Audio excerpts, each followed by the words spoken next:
Bam. Good morning. Pumped for today's show. I don't think I've ever met Wilson Pac. Wilson Pac? Wilson Pac. I don't think I've ever met him. We are streaming the Syndicate Crown. When I say we, I don't even know who we is, but I'll be there. I'll be streaming. John Young, Bill Grunler, Souza, Caleb, Pedro White, Taylor, Bryson. Get your shirts now. Pre-order at vindicatevndk8.com. It's the pre-order for the 7 podcast Kill Taylor Syndicate tees. I love the color. The design. It's awesome. Good morning, Devesh. I'm pumped. It's a beautiful shirt. I love how easy it is to order on this site, too. Pick a size and then hit buy with shop pay. That's my favorite kind of paying. I don't even know who owns that, but it's just smooth. And then you get a little ding, ding, ding on your phone, and you know your account's been tapped. Katie, what's up? Good to see you. Good to see you. I got my Colton shirt from Vindicate. It's legit. Yeah, cool. Stoked for you.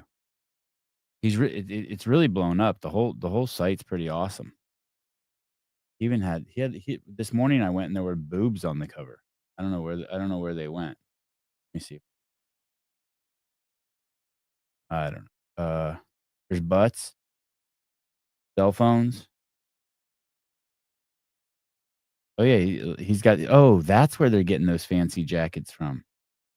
I think I've seen Susan and Caleb wear that. The hounded hoodie. I was learning about the hounded pattern the other day.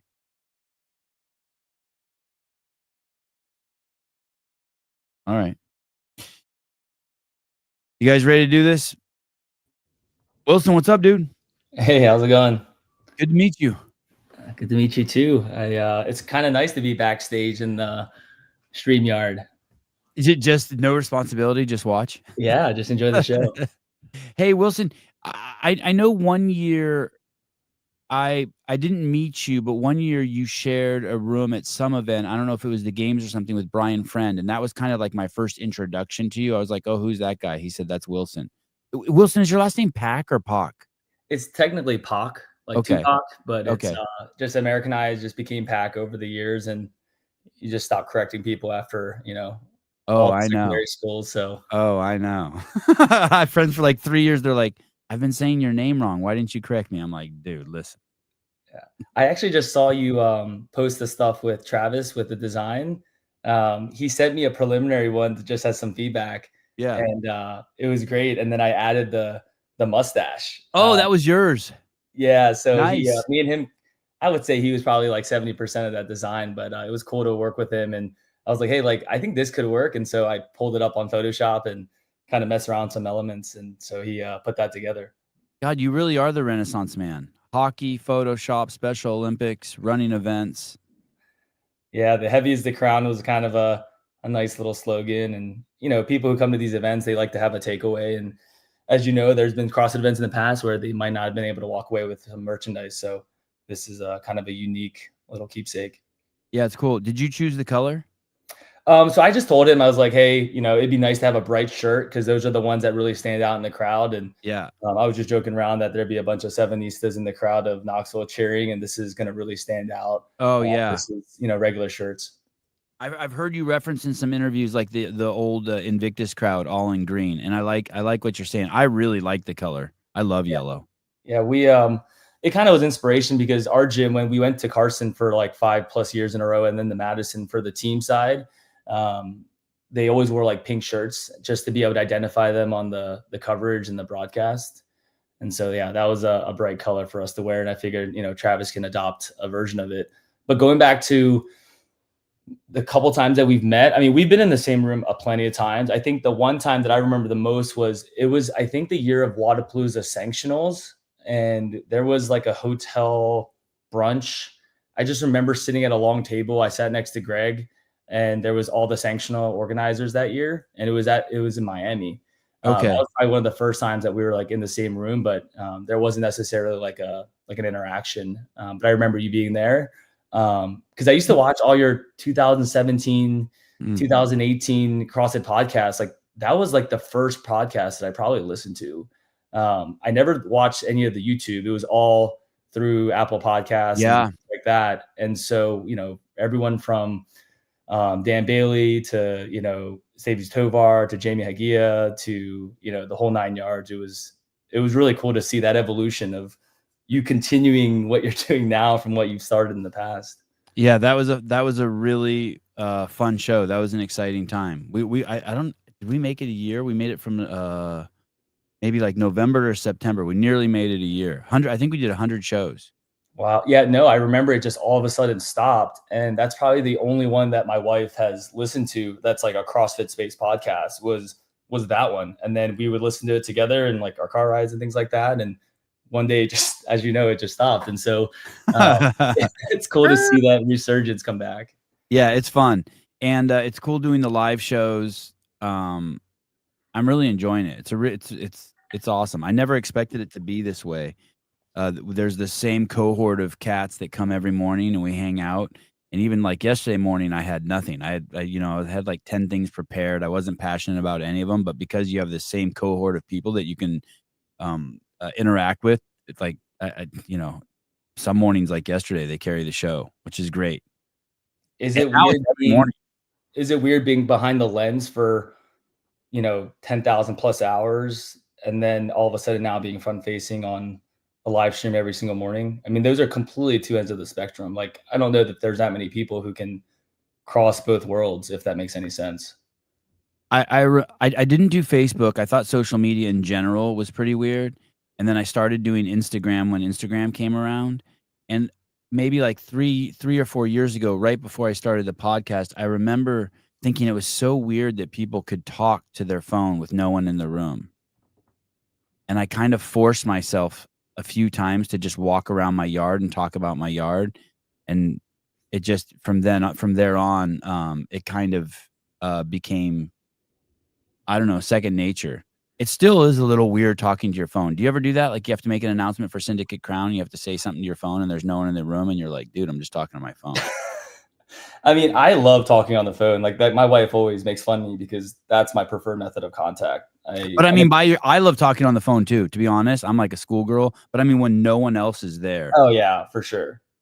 You're like, Well, I guess where I'm getting at with you was, I mean, you were behind a lens, like doing video, right? Doing photo, doing media, and no one saw you because you were on this side. And now like people are tuning into YouTube and like you're there every single morning. Like I'm saying, like not many people can cross those worlds. Yeah. When I was a kid, I used to watch Abbott and Costello. I don't know if you know them. I don't know. You might be too young. It was a black and white comedians. And then I got into Richard Pryor and Rodney Dangerfield, and I always thought it would be great to be a comedian. And I feel like I never matured out of being a 14-year-old boy. Like I just really like dirty jokes. And so besides the fact of seeing yourself on screen, I learned to like the way I look more in the last 3 years. But when I first saw myself, I'm like, I almost felt sorry for people that they had to look at me. You know what I mean? I'm like, holy shit, there's so many good looking people out there. Why me? But it's so interesting because I went I away. consider myself like a very extroverted person, like 100%, like no one would disagree. But then this is like not my forum, like in the sense of like I've run probably 20 plus CrossFit events, semifinals, licensed events, community events, or just other events in general. And there's a reason I like being behind the scenes. Like there's a reason I like being behind the pipe and drape. I mean, I'm obviously with the gym setting or the event setting, there's opportunities where you have to lead and, be able to motivate people to do this bigger cause. But it's really interesting how I feel like my personality is on the completely end of the spectrum from you. You're an extrovert, you said, or an introvert? Extrovert. Yeah. I've gotten introverted more over the years, though. It's kind of wild to see the personality change within myself. But yeah, I mean, if you ask everyone that you meet, I'm definitely an extrovert. Yep, that happened to me too. I would say, especially since I've had kids, I like when I go to events and the parents all sit together, I'll go sit somewhere else because I really don't want to interact with anyone. Or if I try to just stay in my loop, or I don't know what the word is, but the thought of getting on a plane with all of those people, with just a shitload of people, I used to like it. Now I'm It's weird. I have to like force myself to interact with people, and it goes away, you know, once the weekend starts going. But yeah, as you get older, you kind of just want to stay in your own loop. At least Oh I do. no, it's I woke up this morning and I saw you liked like one of my posts, and I was like, man, he's like gonna be staying up late, and I was like Instagram. I was like, that's a perfect example where I don't post on Instagram. Like it's like every You don't year I post a post. lot. You don't post a lot. I don't, and it's when you ran a gym account for so many years for, you know, and then you're also running seasonal event accounts, it's you don't get to yours. And it's not that you don't want to, it's just the bandwidth that it takes to run the other ones has just been very consuming. And so I'm on social media all the time. I'm just not posting about myself. It's the running joke is I had a daughter 7.5 months ago, and then I tore my Achilles 6 months ago. I And like, saw that in October playing hoops. yeah, and no one knew that I tore my Achilles or had a daughter. So they were like, hey, you should post about that or put it on Facebook. And I just have a different style. So it's interesting how I've gotten older and I'm a little bit more reserved. I want to show this footage of you shooting. I thought this was funny too. One of the comments here is pretty funny. I'm assuming you missed the shot since you didn't Oh yeah, I show that. definitely missed that shot. Yeah. It looks good. It looks like it's going right in. Yeah. Is that it? Is that at Rogue? No, that's right outside of 12 Labors CrossFit here in Columbia, Maryland. You said you've done 20 events, Wilson? So the sanctional and semifinal side, which we would say post regionals, did 2019 max sanctional. Greg called me. I was in jury duty and it was like, hey, I'm getting rid of regionals. Like I heard from Tom Brose. Tom Brose is the first affiliate owner in DC.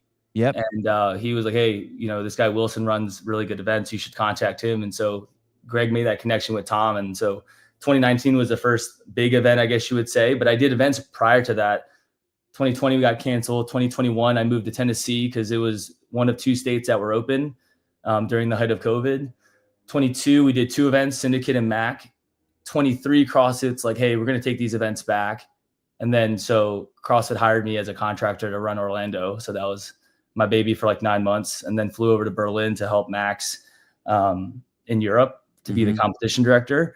And then last year Syndicate came back, and so I ran that, and then I'm come back again. So I've been on both sides of the spectrum, whether CrossFit owned it or didn't, or whether I consider myself an Uber driver now for CrossFit for these events. Yeah, that's, you know, about 6 events there. And then there was an event called the Mid-Atlantic Affiliate Challenge, MAAC, which turned into MACC, CrossFit Challenge, because CrossFit was like, you have to have the word CrossFit in your name. That started in 2012. I took it over in 2016. So 16, 17, 18, 19, 20. I mean, there was another 5 licensed events prior to that, but that event I've ran for over 10 years now. That's here local to Maryland that became the semifinal for MAC. And so I split the events because I didn't want to leave the market that I was taking care of here back home. So where is that event? That event you've been running 10 years. Where is that? In Maryland. But is that always the same location, same gym? Yeah, it used to be in like a rec center here in Howard County, Maryland, and they moved it to a fairgrounds. Okay. But it's just like 15 minutes from 12 Labors CrossFit. And how many classes do you think you've taught? Yeah, I saw you got your level 1, what, in 2000? So you know what's wild, Sevon? I'm taking my level 3 this Saturday. Oh, congrats. Wow. Yeah, I'm super stoked for that. I'm going through the whole journal all over again. And it's kind of like a weird experience saying that it's been over 11 years since I've got my L1. And prior to my L1, I was still doing CrossFit for about a year or 2. Yeah, I got my L1 in February of 14 right there. So that was super cool to get that experience. I went to Ohio University out in Ohio. And so that's where you're just exposed to a lot of people who've done CrossFit. And so that's really what bridged the gap. I was running their rec center as a graduate assistant. Okay. And then you're just around a bunch of people. And then I was had the ability to help outfit that gym with Rogue equipment with the school budget. So that was kind of cool. So how many classes do you think you've taught? Thousands? Yeah. So I've done the math on this because you need 350 hours to be able to take the exam or to sit on the exam. And like between one-on-one foundations, personal training, and group classes, like I have like over 5,000 hours. Crazy. Yeah. 20 events, 5,000 hours. Hey, let me ask you this. CrossFit gives it to you for free, right? The test, since you're affiliated with them. What do you mean? No, The I'm still level paying 3. for it like everyone You else. still pay for it. Yeah. Yeah. I paid for every L1, every L2, and now I'm paying for my L3. I'm sitting. It's like a Pearson, like I'll call it like a computer lab. But yeah, I'm gonna sit on that for this Saturday. It's a 3-hour-ish, 4-hour-ish test, and walk away with hopefully an L3. You should refund Wilson his money for the level 3 he is taking. Matt Burns, I am Korean, not Vietnamese. Wait, what did he guess you were? He asked if I was Vietnamese. Oh. Are you saying it like that on purpose? No, but he definitely spelled Vietnamese wrong too. Oh, so you actually, oh, wow. Reading. Okay. Good. All right. Are you born in Korea? No, I was first generation here. My parents are immigrants. And so my brother and I were first and second born out of like 60 people in the Pac family. Both your parents were immigrants? Yes. Did they marry there? Yeah. It sounds crazy to say out loud, but my dad, the Pac family was already in the US and they had already immigrated prior. My mom's maiden name is Kang, which is technically Kong. So every last name is butchered, right, when it becomes Americanized. But he went to Korea to find a wife and gave himself like a 2-week window, found my mom and brought her back a year later. Oh, wow. Yeah, it's crazy to hear that that's like a legit story. Is that a normal practice for Back Korean then, immigrants? not now, but like definitely back then. Like my aunt, she's in the US. My uncle he's American, like from the States. And so, yeah, to see mixed marriages, it's pretty awesome. I mean, my wife is white, so my daughter's half Korean, half white. And so it's great to see some blended families. Did you think about doing that? Maybe going back to Korea and finding a wife? No. No. I think You there's weren't like my dad.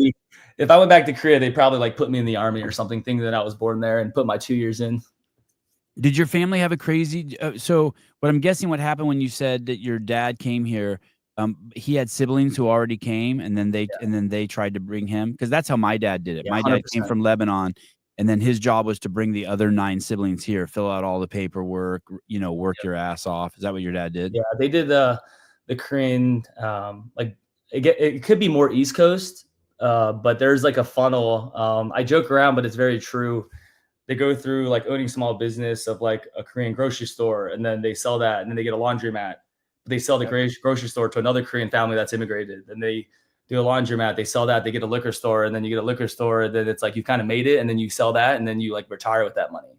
Like my parents just never got out of the grocery store, and so like it's interesting to see like the American dream excel through those different echelons. Hey, dude, same with my family. Middle Eastern man comes, opened a liquor store. My dad opened, you're right, in California. Tons of, Middle Eastern, Indian guys, turned it into a wine and cheese store, ended up buying the building, and then retired. So very, very, similar path. They never did the laundry. They never did the laundromat. Nope. They got stuck there. And then my mom ended up doing a daycare and, being on that side of the house. But yeah, now she watches my daughter, which is phenomenal because she has so much experience. She was in that world for like 25 plus years, working at a daycare for obviously other owners. And that was like her passion. God, you're lucky. We're both lucky that we have our moms to be a part of our kids' lives. Yeah, for sure. Did you have your grandparents in your life?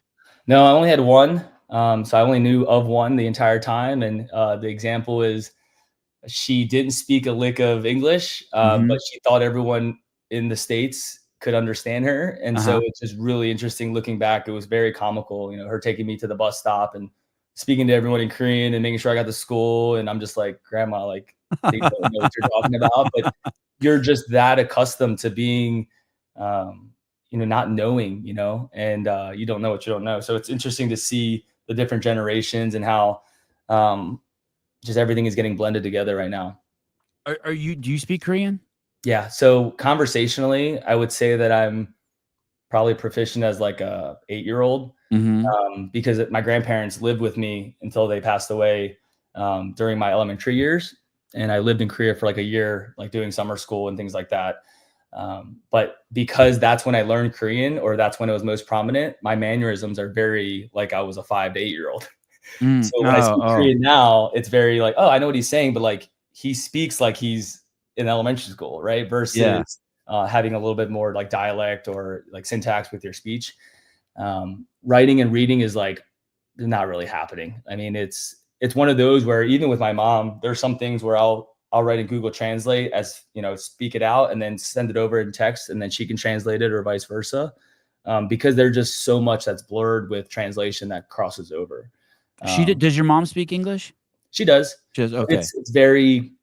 it's very basic, very conversational, but I mean, it's going to be common to hear me speaking to my mom in Korean, my wife talking to me in English, like it's blended within the same dinner table.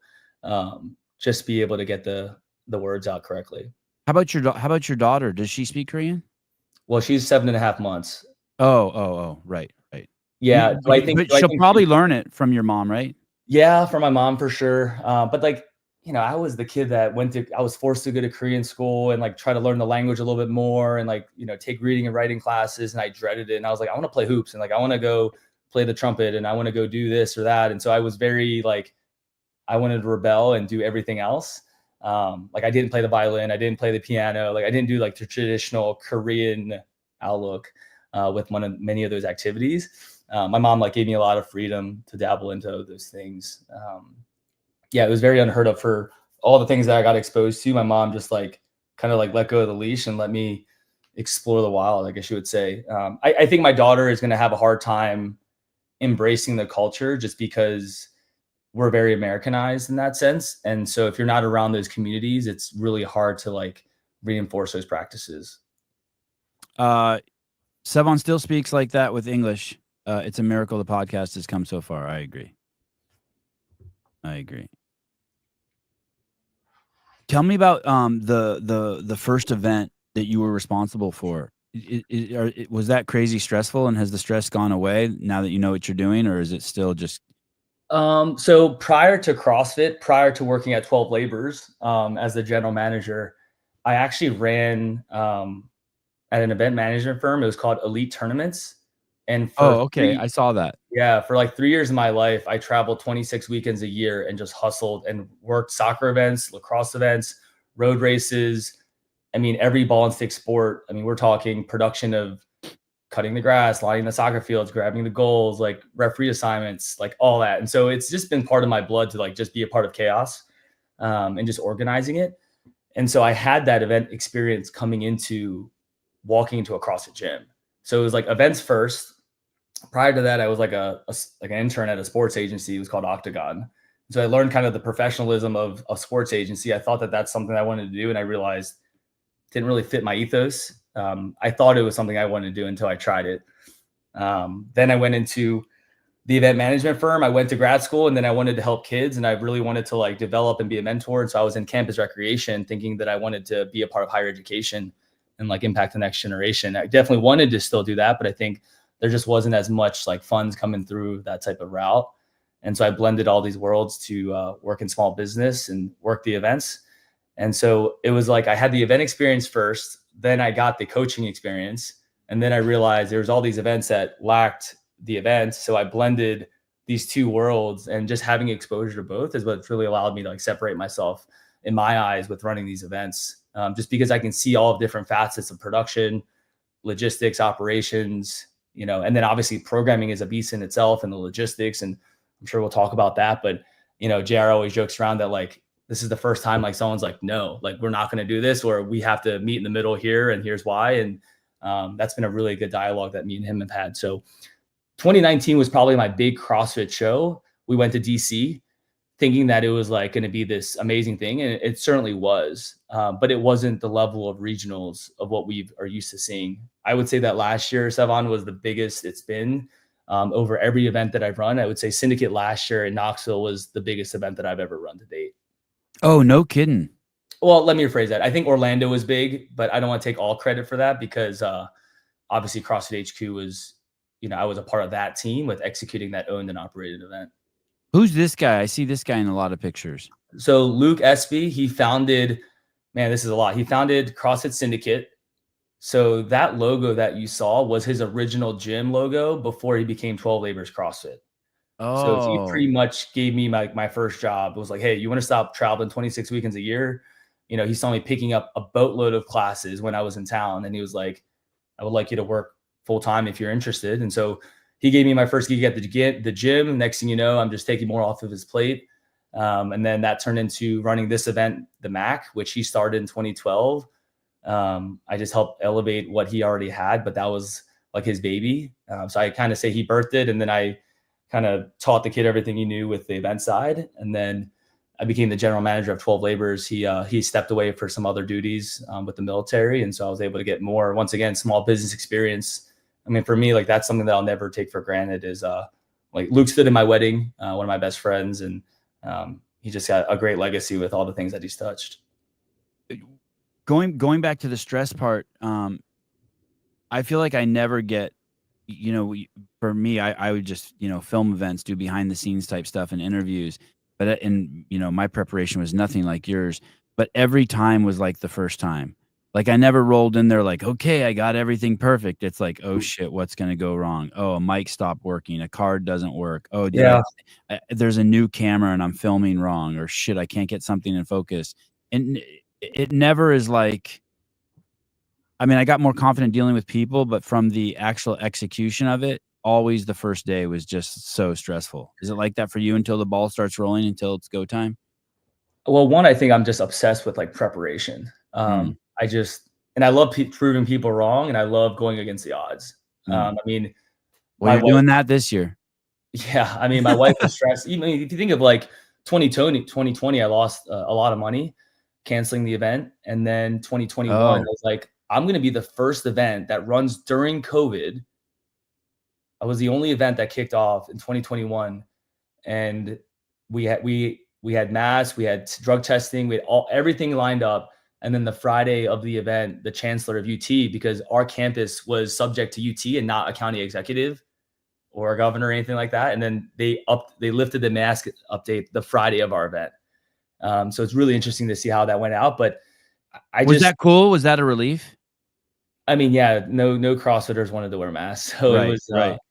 a really interesting experience there. But it was a really successful event, and I just like to have a challenge. And I think when I'm gonna get to a point where I'm not challenged anymore, I think that's when I'll step away from anything that I'm involved with. I think that's just my biggest driver for. I'm like a big student of learning, and so if I'm not able to learn through a process or gain an experience from it, if I feel like I'm just turning a plate, that's probably when I feel like I've lost that passion for, and not just events in general, but just anything that I'm involved with.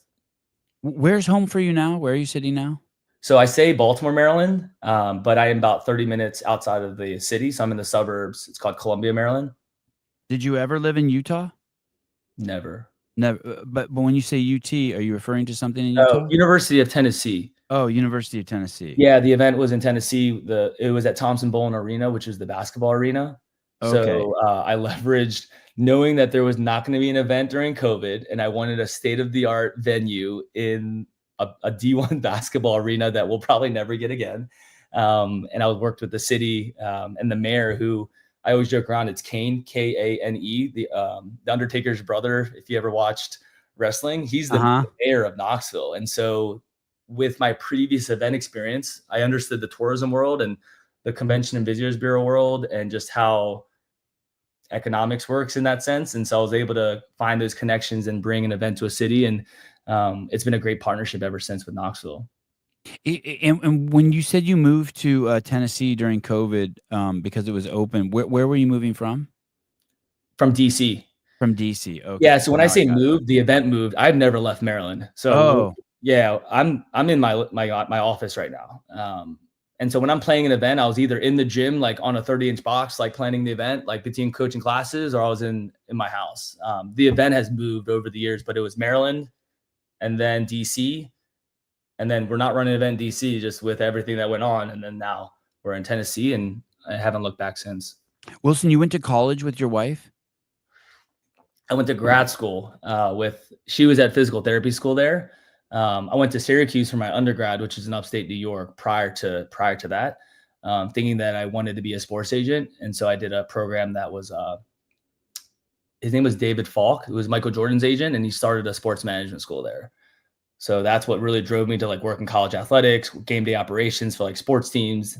I obviously translated that within the small niche of CrossFit. But yeah, I met my wife. I was obsessed with training. I was obsessed with coaching. And so I did a boot camp class, which was pretty much CrossFit. I just couldn't call it CrossFit. And so when I was a GA trying to make and pay for my bills as a broke grad student, I coached boot camp classes, and my wife walked in, and I coached like 20 people a day or every other day. And that's really what gave me my spark of like understanding how to connect with people and be in a group setting and not really know what I was doing. I was programming workouts with just like really cool looking numbers that made no sense looking back. But yeah, I thought that she was in grad school because I was at an undergraduate university. I was a grad student, so I felt really old. I was in my mid 20s. What was the school? Ohio University. And what was your study? So my master's is in recreation management, Okay. with a specialty in campus recreation at universities. Okay. Say the name of the school again. Ohio University. So it's not Ohio State. It's the state school that's just south. And so she's in the class, and Yeah. do you see her and you know? I don't know if I knew, but I think what clicked is I saw her at like a grad party social, and that's why I was like, oh, you guys like sneaking in because like these are for grad students, and they're like, oh no, we're in PT school, and I was like, oh, and that's when it kind of clicked for me. And what year was that? I met her in I went to grad school in 2013. So I met her in 2014, and then I graduated, obviously working these events. I went back, I got promoted to run these sports events before CrossFit, before 12 Labors. And she still had a year left with physical therapy school. And then she moved to Maryland after she graduated. So we did long distance for a year, and I was just able to hustle and just work as many weekends and just really grind until she got out of school. So that was a nice little just motivation for me. And then she was okay then coming to Maryland. Yeah, I mean, she's been here ever since. So yeah, she definitely relocated for me. And where is she from originally? Columbus, Ohio. Oh, okay. Yeah, so we go to Ohio very frequently. We have like 5 cousins that are right around Gracie's age, which is my daughter. And so we make it a point to be present with the immediate family. And so, yeah, we go there pretty frequently. Because your Instagram, the star of your Instagram besides you is definitely your wife. Oh yeah, she's a stud. I mean, she worked out during her pregnancy, calm, cool, and collected. You would never know if she's on round 1 or round 2. She was like listed as an alternate for like the 2018 regional team that we had with 12 Labors. She's really blessed that she never had to get subbed in, but just phenomenal athlete. And she had a gymnastics background. It was like 15 plus years of gymnastics. So like she was walking on her hands before I taught her CrossFit. So you know, for me to give her a barbell, she was really aware and already had a lot of the physical skills and traits to be able to excel at, this methodology in sport. It takes a special wife or a special partner. You mentioned losing money in 2020, and that obviously affects both of you if you're together, and then she sees how much you give, right? She sees the disproportionate amount that you give. Probably if you figured out your hourly wage, it's like 50 cents an hour or some shit, crazy shit like that. Or negative 50 cents. Right. How is that with you and her in the relationship? Does she ever say, Wilson, maybe we should do something different? Maybe we should do throw a High Rocks event. Yeah. I mean, a lot of people ask me why. That is a big common question. In a lot of these scenarios, like money is not necessarily the most motivating factor for me. Even just with this 1 year and this one event in the climate of CrossFit and the climate of CrossFit events, I mean, the people that I've met and just everyone within the live stream team that I'm working with, I've had different interactions with each person that's led to this moment now. And I just love that I can host like this massive wedding every year. And I get to have like a wedding every single year around people that I want to be around. People stop what they're doing to be present. And I think I miss that a lot. I think we're just all so busy with our lives that there's very few opportunities for people to gather and just really love on each other and share the passion of CrossFit. And obviously just the relationships that you build over the years. I mean, there's so many people who have been by my side that don't get the credit, that have been my backbone with helping me run these events. And so I'm just super grateful. I mean, I have nothing else to say outside of just a ton of gratitude, of respect for these individuals who just, they're supporting me. I don't, if it wasn't a CrossFit event and it was just a random social gathering of fitness, they would still support me. And I think that's what I've really realized over the years is whether it's a CrossFit semifinal or not, these people like really have my back. And whether they're a client that I help lose weight or maybe a CrossFit Kids class that I did for their son or daughter. Just there's so many people who've seen me grow in the space over the last 10 years. And they're just promoting me as a person and as an individual for professional development. They're like, hey, like if Wilson needs me to move boxes all weekend, like I'll do that. You know, if they need me to drive a forklift. And so for me, like that's when I get floored. And that's what motivates me to work harder is no one needs to be there. Like they want to be there for me. And it has nothing to do with Syndicate Crown. I think that's what I've really kind of put two and two together through these years.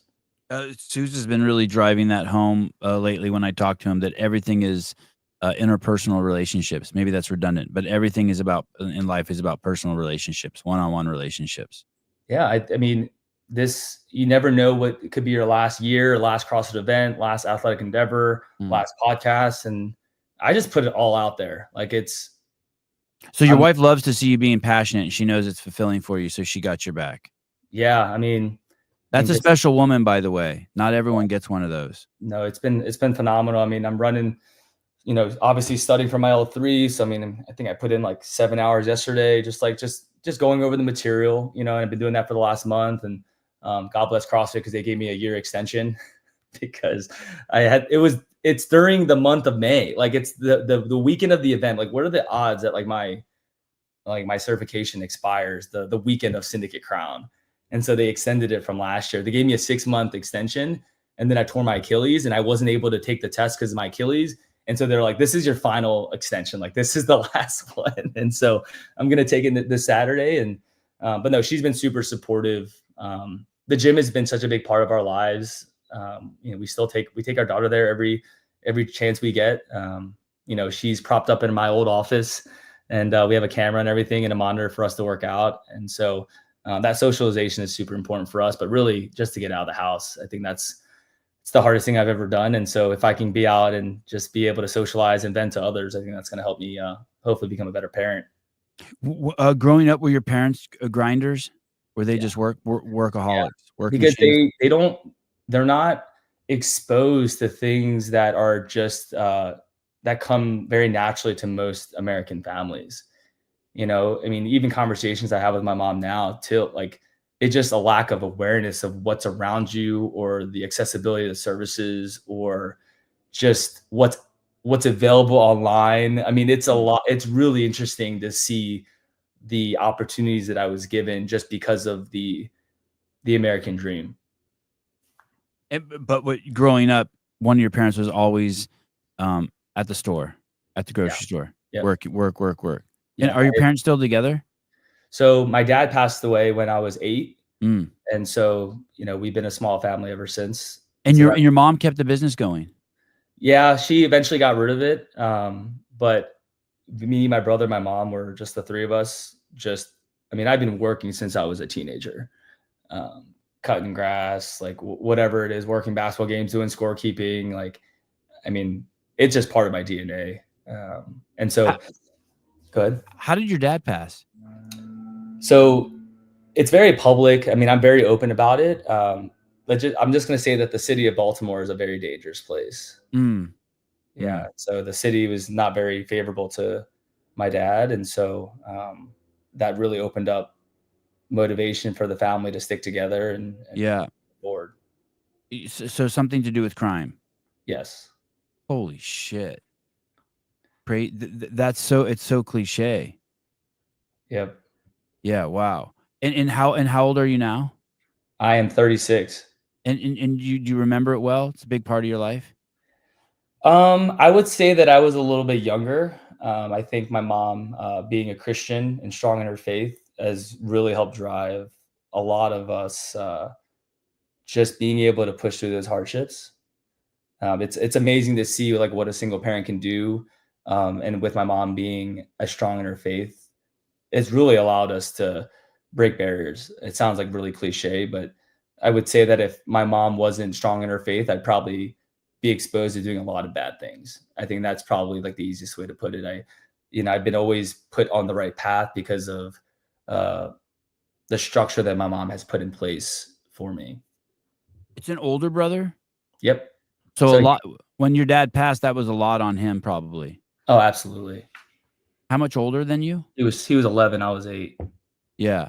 It's interesting because I look at my 3 sons and I can tell that the older one, even though he's only 10, he's always taken I can see he's taken more pressure for the happiness of his brothers and for just kind of the control of the situation than the younger ones. And so something like that happens, like the dad goes missing and your 11-year-old, whether he knows it or not, your older brother's like, shit, I got to have my shit together. Yeah, it's really interesting what one person can bear and what they're able to take control of and really contribute towards. Is that normal for Koreans to be Christian? Did your mom become Christian when she came to the country, or she was Christian when she came here? She was Christian when she was in Korea. Yeah, she found her faith there and has never looked back. And that was instilled at you from a young age? Yeah, 100%. Yeah, I know nothing different. With that, obviously, I've strayed away, going, when I was in high school and college and constantly being surrounded by mentors who were strong in their faith and always getting pulled back. It's like you drift away for something and then you're reminded around all these great people who are exposed to the faith and just exposed to Christianity. And it blows my mind the similarities between the CrossFit community and the Christian community. And your wife, when you met her, was she Christian? Yep. So that was easy. Yeah. You didn't have to be like, listen, I got something to tell you. I got to introduce you to this dude. Yeah. Yeah. Her parents, do they like you? Yeah. Yeah, they do. They're phenomenal. They're just like the most selfless people that you can meet. We have 5 other cousins that are between Gracie's age and 8 years old. And so, yeah, they're busy. Obviously we're out of state, so a little bit harder to see us. But whenever we visit, it's always a party with all the little ones running around. Yeah. If I had a daughter, you seem like you'd be a good catch. You seem like you got your shit together. You don't look like you do drugs or smoke cigarettes or. No, I have not. So, this year, is this the first year you've run a CrossFit event? You guys are completely solo, right? It's like the affiliate model. Yeah. Like it's like, all right, you win the prize, kind of. Yeah. I think it's interesting what the media puts out there. I mean, like 2019, I ran that by myself. Like, I don't know. They didn't cough up, but did they cough up loot at least? No. Okay. So this Yeah, isn't. that's just, so for me, like, it's like no different. Okay. There's some years that there was a little bit of assistance. I didn't pay for drug testing. Like, I didn't pay for like prize purses and things like that. So like there's some line items that like aren't or weren't in my budget. But at the end of the day, like anyone who takes on these endeavors, like you really have to be really strategic or you just have to be a complete idiot to like take these on. And I like to think that I'm a planner and I can get this stuff figured out. I'm just blessed that I've done this enough to where I know my pitfalls and I know where things can go south or get hairy. And my goal is just do everything that I can in my power. And yeah, I'll be honest, if people don't show up and, people don't compete, then yeah, this could be the last year of Syndicate Crown, but I don't like to think that way. I like to think of all the things that we can look forward to. And hopefully at the end of all of it, people can really appreciate what they have. But, the running conversation right now is just like, I'm the last from 2019. I'm the last event organizer that's been a part of it since 2019. So right, because Jeremy wasn't even a part of it. He was doing his own thing. Yeah, I mean, and NorCal have been doing their own thing. Yeah, so you had the West Coast Classic, you had the Atlas Games, you had Canada East or Canada West. Yeah, there's just been a lot of events that have come and gone. Obviously, Mayhem made a resurgence because they were a part of it earlier, but it's encouraging because the people who are on board now really are passionate about the community, and I'm really excited for those guys to contribute. When you say the people on board, you mean the people that you're working with, like in the Syndicate Crown posse? No, I'm saying like with the North American events, they're really great people with that you interface with at HQ. No, like NorCal people, like NorCal, Blair. Your peers. Yeah, Okay. Rich, and Okay. yeah, I'm just Okay. saying that the Yeah. events that are there now, like they're really great, and I really hope that people can latch onto it. It is a cool group of people. It's a really cool, it's 4 of you, right? Yep. Yeah. Yeah, it is really cool. And I'm very excited, and I'm very, it's honored's not the right word, it's more, I'm excited and I'm feeling a ton of pressure to come out there with the guys and, cover your event great and represent you guys great and, add value and not be stressful to you. It's gonna be wild. We've never done anything like this. You know, we did Zello games, and then we did, which was like, looked like an old Atari game, and then we did Crash, and, all the cameras went bad except for the one that Suzu was using. But we've been running we've been running more tests. Mayhem hit it out of the park. They spent, 200K, and they had the best in the business do it, Charlie Doobie. Mhm. But I am really excited. I know everyone I'm going with, the 10 or 15 guys that we're bringing out there, no one would rather be anywhere else. And I get that sense from you too. On that weekend, there's nowhere else you'd rather be. No, I mean, to give you the extreme, in 2022, me and my core team of like 30 people, we lived there for 3 weeks because we had 2 events back to back. That was crazy. I remember that. Yeah, and so, no, I think that, I'm really excited for what you guys are gonna bring to the table. Obviously, I meet weekly with, Tyler and Souza, and we make a lot of progress, and I hope with the preparation that I presented them and with my experience I've had with the production side of the house, um, we know that we can really put on a really great show. Part of me is like, "Hey, man, let's not put a show and make people show up to the event." You know, like forget the live stream, like have people just show up.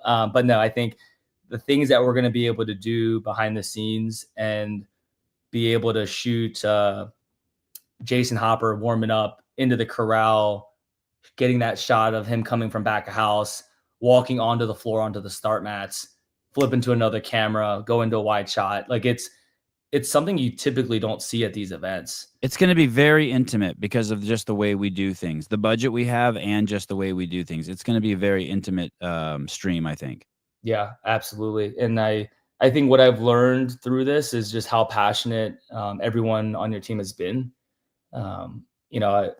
To talk about a couple of those things, the Kill Taylor thing was like an idea that I had that I just asked him, and it was only because he was one of our testing athletes. Like it would just kind of it just happened serendipitously. Like I didn't there was it was very organic. Um, and he was yes without any hesitation. Literally last Sunday contacted JY, and we're going to do the JY barbell challenge, which is I saw that. yeah, there's a handful that have already reached out, and there's going to be a full heat of people doing 225, 155 as like regular people against John, and that's super cool. I mean, at the end of the day, it's a show for the spectators, right? And he's going to run a clinic for those who obviously can't maybe do it at 225, 155, and he's going to take care of either the volunteers or the spectators. And yeah, they're just all these different people with different experiences that are going to be able to contribute. Taylor's going to run a volunteer workout for us either really early in the morning on one of the days. He just loves coaching, and so that's another cool aspect to be able to integrate. But yeah, this is just like one or two small case studies of all these different people contributing to be able to make this event as big as possible in the sense of value. And for me, like everything's getting built. I want to use every ounce of everything that we put down. It takes us a week to build the whole venue, and I just don't want it to go to waste. And so whether you pay for something for 2 days or watch for 3 days or just do one free spectator workout led by Mayhem, right? Or Taylor with Sentinel training, like there's just gonna be all these opportunities for people to dabble into what they feel comfortable with. Or they can just sit back in their stands and watch from home or watch from up top. Susan and I were talking yesterday about how we don't want to work with people who don't understand the idea that we have one shot at this. Like, it's not the day to sleep in. It's not a day to miss the car ride to the venue. It's not a day to complain that you want to go home. It's not a day to be hungry. You have one shot. It's fucking 3 days. And like, you don't get to rewind this. This isn't like, you don't get to rewind this. It happens once, and you have to really give it your all. Let me ask you about Kill Taylor there, because I don't really know too much about it other than this. This is my understanding. that at some point a workout's going to be announced, and before the athletes come out on the floor, Taylor's going to go out there with 8 other people in lanes, and they're all going to do the workout. And whoever has the fastest time, not only out of that group, but out of the athletes, then get some sort of cash prize from the money that Souza and the gang are pulling together. Absolutely. Yeah. Yeah, that's crazy. That's what a fun. I've never seen anything like that in an event. I've always thought maybe the game should do something like that. Is that risky for you to do that? So Souza is working on some really great sponsors that are going to be contributing a total of $10,000. I know, it's crazy. I told him, we get to keep that, right? For our production. He's Yeah, like, we no, he's all Taylor wants to give it away. We have like, a Sevenistas after party. I'm like, what the fuck? So he's going to do the workout before the females and the males go from the individual elite side. Yeah. And so they're going to already have times to beat. And anyone in the heat of 10, because Taylor's in lane 5. So there's 9 other athletes, not 8. Okay. They're going to have a shot to win 500. Any female out of 30, they get a shot. And then any male out of 30, because it's 30 men, 30 women on the elite side. Anyone who beats him gets to get some cash. We haven't talked through the logistics of that, but as of right now, it's probably $500 an athlete. And I guess I'll have to bankroll the rest if he loses. He says no one's gonna beat him. Yeah, he says that every weekend. Yeah, it's a really good workout, and he's gonna absolutely do well with it. I mean, he's obviously tested it, and he good. We always try to protect the money. Good. I'm glad he knows it. I'm glad he's tested it. And I guess it is cool because then the first heats actually get to see for the first. Normally they're the guinea pigs, but they're going to get to see other people do it. Yeah, it's no different than the JY Barbell Challenge. Same thing. I mean, because they're doing Isabel. Correct. Oh, that's cool. Yeah. Can John do Isabel? Can John do Isabel?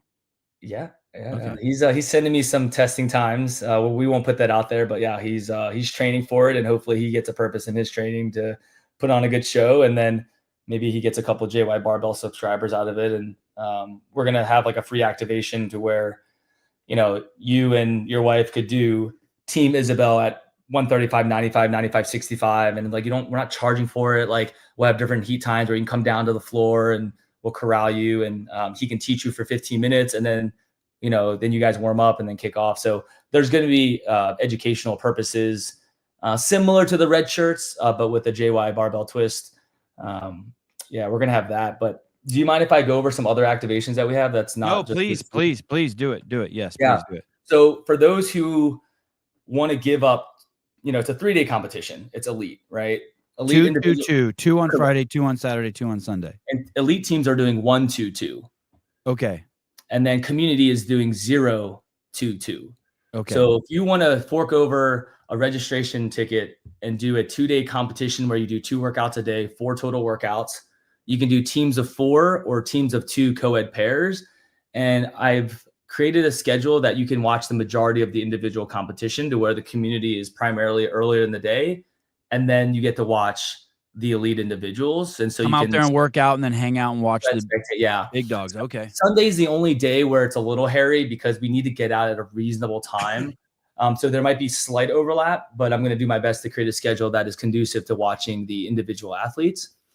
If you're like, hey, 2 full days, 4 workouts, I don't have the fitness, I don't have the money, or I don't have the time, we're going to have obviously free spectator workouts that are going to be accessible for people to join in. So that's going to get announced later. And then I'm working on something which is called the Syndicate Circuit. And so that hasn't been published yet. We'll have a Friday circuit and a Saturday circuit. It's a 20-minute AMRAP of, we'll call it like a sweat or burn type of movements. I don't want to call it high rocks because it's not high rocks at all, but it's something where you just pay 10 or 15 bucks. It's a 20-minute experience. And instead of going and driving to like a local gym, which you should definitely support, but if you just want to do a one-stop shop in the venue, you can do, simple movements that don't include a barbell or a pull-up bar, and low skill, low barrier to entry, and you just can sweat it out and just do grunt work. And so we have different circuits to where, Sevon, you can do just the Friday one or the Saturday one, or do both. And so, you'll get a t-shirt out of it and you'll pay a nominal drop-in fee. and you get to work out on the competition floor. So my goal is to hit the gamma of different people's level of commitment, whether it's financial commitment or whether it's time or physical fitness. Listen, you just told me I don't even have to do it. I should just get pay the $15 for the t-shirt or $20 for the t-shirt. That could work too. I mean, that's a good deal. Yeah, I mean, my goal is not to make money off it. My goal is to be able to get people to experience and find motivation in their training, or just to walk away and rub shoulders with an elite athlete, or touch equipment that you wouldn't see at maybe you've never touched an echo rower and you're like, hey, like, wow, there's a ton of echo rowers that I'm going to be able to use for this activation. I just want people to feel like superstars. And I think that I have the platform to do it. That's awesome, dude. I fucking love that. Hey, is that all through here? Yeah. I don't know if that's the Ticketmaster link or if that's the actual Syndicate Crown link. I think that's to go to the community events, or it was this is the Spectator Ticketmaster. Oh. If you use Sevan15, SEVAN15, you'll get 15% off of the Spectator ticket. Oh, that's cool. I didn't even know that. Yep, and you can also use that for the community event as well. But if you do the community event at 15% off, you get a free ticket anyway. So it's kind of one of those, like, which route do you want to take? But syndicatecrown.com has all the information if you are looking for parking information, or, the bag policy, or, how to compete on the community event, or what's happening with the elite division. Syndicatecrown.com is going to be your one-stop shop for all that information. Hey, what if I don't sign up now and I get there and I want to do it? Can I sign up there? The community event, no, because there's a schedule and we kind of have to stick to that. But for the activations that are free workouts or the Syndicate circuit, you can sign up for that on site. We'll have a bunch of QR codes. But yeah, compete tab, there's obviously the 4 different formats. The community teams are teams of 4 and the community pairs are teams of 2. The workouts are already announced for those. So you know exactly what you're signing up for. But yeah, if you scroll down, you can get a little bit more information on, like, the divisions of, like, which type of fitness you want to pursue. So if you go down to the elite, is Dalton coming to is Dalton healed up? So he will most likely, in my eyes, qualify through an affiliate, which is going to happen in early May. But he does have an invitation and he accepted it for the Syndicate Crown. And you mentioned Jason's name also. Yeah. If you go on our Instagram, you can see the people that are invited and have accepted. 20 of the 30 men and women are from the Open. The remaining 10 spots are from the in-affiliate semifinal. So JR and myself are putting a lot of emphasis on reserving a minimum of 10 spots for people if they didn't make it through the in-affiliate. So if they're below the 11th spot, we're reserving invitations if you're from North America East to be able to come to the event. And so we're probably making it a little bit more challenging for us by giving ourselves a really short turnaround to send these invites, accept them, get them their information, for them to show up in Knoxville. But we think that the Open is just one way we should use as a criteria. And we have another one with the in-affiliate semifinal. So the biggest thing for us is if you've already qualified, you cannot come to Syndicate Crown, which is not the same with most events. Oh, okay. Wow, dude, this is great. This is Dallin, Adler, Lehman, Go Kale, Hopper, Roman, George Sterner, Ty Jenkins, Rosema's coming out. This is crazy. So hypothetically, we have 10 more spots below 11 in the online semifinals. But let's just say hypothetically, Roman wins Wadland Fest, which is a high probability. Let's say Dallin goes to an affiliate and Jeff gets an affiliate. So that's 3 spots. So we're going to backfill 13 spots out of the affiliate, because these 3 have to get backfilled. We're not going to use the Open. We're going to use the in-affiliate to backfill anyone after the fact. What's the date on this? May 30th, 31st, and June 1st. Okay. So we're a week before NorCal, and we're 2 weeks after TFX. And then on the women's side, Danielle Brandon, Lexus Raptis, Folo, Brooke Wells, Sydney Wells, Lydia Fish, Kyra Milligan, Lexi Neely, Annika Greer. Oh, so people, Shelby Neal, Caitlin Saunders, Mary Saunders. This is crazy. Yeah. And I hear you that if they qualify already, that you won't let them in. But this is people are leaning on this. These are pipe hitters. Yeah, there's why wouldn't they come if they haven't qualified yet, right? They're definitely going to be there. The next day or so, I have 2 more remaining spots on the elite teams of 4. We have 28 teams confirmed out of 30. So if there's a team that's from North America East that wants to be part of the showcase, it's not a qualifier for the games. They can DM us or email compete@Syndicate Crown. And yeah, we have 2 spots left that we're going to fill. And once we fill that, we're going to make a roster for all the affiliates that are going to be represented at the main event. Patrick Clark, Wilson and his whole team are class act. Glad to see them getting this attention. They're the workforce of semi since 2021, the epitome of sacrifice. You know, it's funny. Patrick Clark was at my 2019 event. And so he's already 2019. He's usually so good with that. He knows so much he can't even he remember. He was a judge. He was a judge in 2019. Oh, who are the judges for your event? Who are they? Is it the ASJ? Negative. Oh, okay. Yeah, these are people who have been with me for 6, 7 plus events in the semifinal level. Most of them work Rogue. Most of them work the games. And yeah, they're just really, really qualified individuals. And we put up registration months and months ago. I want to say in February we put it up, and by February we locked in everyone, and it was the judges were sold out in like I'd say 2 weeks. It was pretty quick on that how that happened. But yeah, we have 200 volunteers for the event. It's a pretty standard number for this type of competition, and yeah, those guys are all confirmed, and we're going to be ready to work when we show up. Hey, how's is your relationship with JR new? Seems like you and him have kind of really hit it off. So to be honest, what really kind of connected all these dots is there was a community event outside last year that happened outside of Syndicate. So the community stage was in the plaza. So this year, both stages are indoors. So we have 2 working floors. Think of like Flagler and like Tina Hills, like indoors. I used to have one outside. And so I was introduced to him from Will Brandstetter last year. Mm-hmm. And he was just, there obviously as part of your podcast, and they were doing all their update shows. Will, with his work ethic, it was a natural fit for us to work together. He helped with 2 of the events that we've done in the past with the social media side of the house. He made an intro. I think there's very few people in this space that I think fit the criteria of someone that I want to work with. And that's someone who runs gyms, is the face of an affiliate, is a CrossFit coach, coaches classes days in, day out. They run their own events, which obviously he does with Crucible and Crescendo.